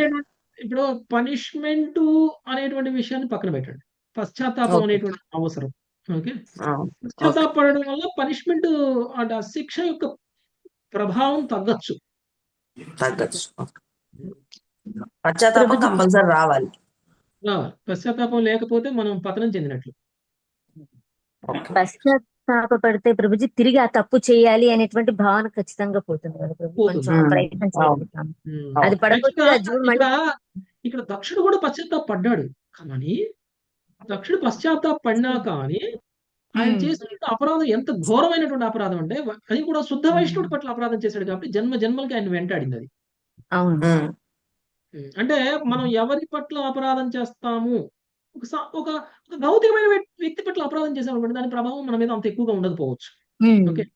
కానీ ఒక వైష్ణవుడి మీద చేసామండి. వైష్ణవుల్లో కూడా వివిధ స్థాయిల్లో ఉన్నటువంటి వైష్ణవులు ఉంటారు. సో ఏ స్థాయిలో ఉన్నటువంటి వైష్ణవుడి పట్ల అపరాధం చేస్తామో ఆ స్థాయిలోనే మనకు దాని ప్రభావం అనేటువంటిది ఉంటుంది. అవును ప్రభుజీ. శివుడి పట్ల ఆయన శివుడి పట్ల ఆయన అపరాధం చేసి పశ్చాత్తాపడినా కానీ ఆయనకి జన్మ జన్మలకి ఆయన అపరాధం అనేటువంటిది వెంటాడింది. మళ్ళీ ఇతర జన్మల్లో కూడా ఆయన వైష్ణవ అపరాధం చేస్తూ వెళ్ళిపోయాడు. అవును ప్రభుజీ. అవును అవును అసలు ఒక శుద్ధ వైష్ణవుడికి అపరాధం చేస్తే అది ఎంత ప్రభావం ఉంటది అనేది ఇక్కడ దక్షుడి యొక్క కథ విన్న తర్వాత అసలు అర్థమవుతా ఉంది. సో అస్సలు వైష్ణవుల పట్ల ఏమి అపరాధం చేయకూడదు అనేది బాగా తెలుస్తా ఉంది ప్రభుజీ భాగవతం వింటూ ఉంటే. హరి కృష్ణ. సుఖోమల మాతాజీ మీరు అడగండి. దక్షుడు శిరస్సు ఖండించినప్పుడు అతని ఆత్మ మళ్ళా తర్వాత అదే ఆత్మ ఆయనలోకి ఉంటుంది కదా ప్రభుజీ. దక్షుడు అంటేనే ఆయన ఆత్మ. దక్షుడు అంటే అదే ఆత్మ. ఆ శరీరం మారిన ఆత్మ అదే అదే అందుకే ఆయన మేఘతల దక్షుడు. అందుకే ఆయన ఆయన దక్షుడు. అందుకనే ఆయన జరిగిన విషయాలన్నీ గుర్తున్నాయి ఆయనకి. అదే ఆత్మ. ఆ. ఆ మేక తలపోయి దక్షిణకి తిరిగి మామూలు రూపం వస్తుంది కదా ప్రభు. మేక తలకాయ పోయి దక్షుడికి మళ్ళీ మామూలు రూపం వస్తుందా అని అడుగుతున్నారా? వస్తుంది కదా ప్రభు. తర్వాత జన్మలో వస్తుంది. తర్వాత జన్మలోనే వచ్చేది. ఓ అవును. అదే వాళ్ళు భార్య నుంచి వస్తుంది అని నిన్నాను ప్రభు. తర్వాత జన్మలో తర్వాత జన్మలో అని నేను అనుకుంటున్నాను. మరి ఎక్కడ దాని గురించి భాగవతంలో రాయలేదు మాతాజీ. అదే జన్మలో మళ్ళీ నార్మల్ తలకాయ అయిపోతుందా అని ఎక్కడ రాయలేదు. యాక్చువల్గా శివుడు మరి ముందే ఇచ్చుకున్నాం కదా, అలా ఎందుకు ఇవ్వలేదు మరి? శివుడు మేక తలకాయ పెట్టినప్పుడు ఆయన తలకాయ భస్మం అయిపోయింది, తిరిగి నేను ఆ తలకాయని ఇవ్వలేను అని అన్నారు. అట్లనరా? మరు జన్మలో తల్లి గర్భం నుంచి పుడతాడు కదా ప్రభుజీ. ప్రభు ముందు చూస్తాం. హరే కృష్ణ ప్రభు. తెలియదు మాతాజీ నాకు కూడా. నాకు తెలిసినంత వరకు ఆయనకి ఈ జన్మలో అయితే మేక తలకాయ ఉంటుంది, మళ్ళీ నెక్స్ట్ జన్మలో మళ్ళీ నార్మల్ తలకాయ. అంటే ఇప్పుడు తర్వాత మళ్ళీ అక్కడ ఆరోగ్య సాక్షి స్మరణంతరం కదా ప్రభుజీ ఈయన స్టోరీ వచ్చేది. అవును, 6వ స్కంధంలో వస్తుంది. ప్రభుజీ చిన్న సందేహం ప్రభుజీ. ఇప్పుడు ఆయన శిరస్సును ఖండించి మేక శిరస్సును పెట్టారు కదా ప్రభుజీ. పెట్టినప్పుడు బుద్ధితో ఇప్పుడు మీరు చెప్పారు కదా ప్రభుజీ, ఆయన మనసు ద్వారానే అంత వస్తుంది జ్ఞాపకం అంతని. ఇప్పుడు ఈ కంట్రోలింగ్ అనేది కానీ బుద్ధి కదా ప్రభుజీ కంట్రోలింగ్ చేయాలి ప్రభుజీ. ఇప్పుడు మేఘతలకాయని పెట్టినప్పుడు ఆయన అవివేకంగానే ఉంటారు కదా ప్రభుజీ. మరి ఉంటారు, ఎందుకంటే బుద్ధి అనేది భౌతికం కాదు, బుద్ధి అనేది సూక్ష్మమైనది. ఓ బుర్ర భౌతికం, బుద్ధి సూక్ష్మం. బుర్ర వాడిన బుద్ధి అదే.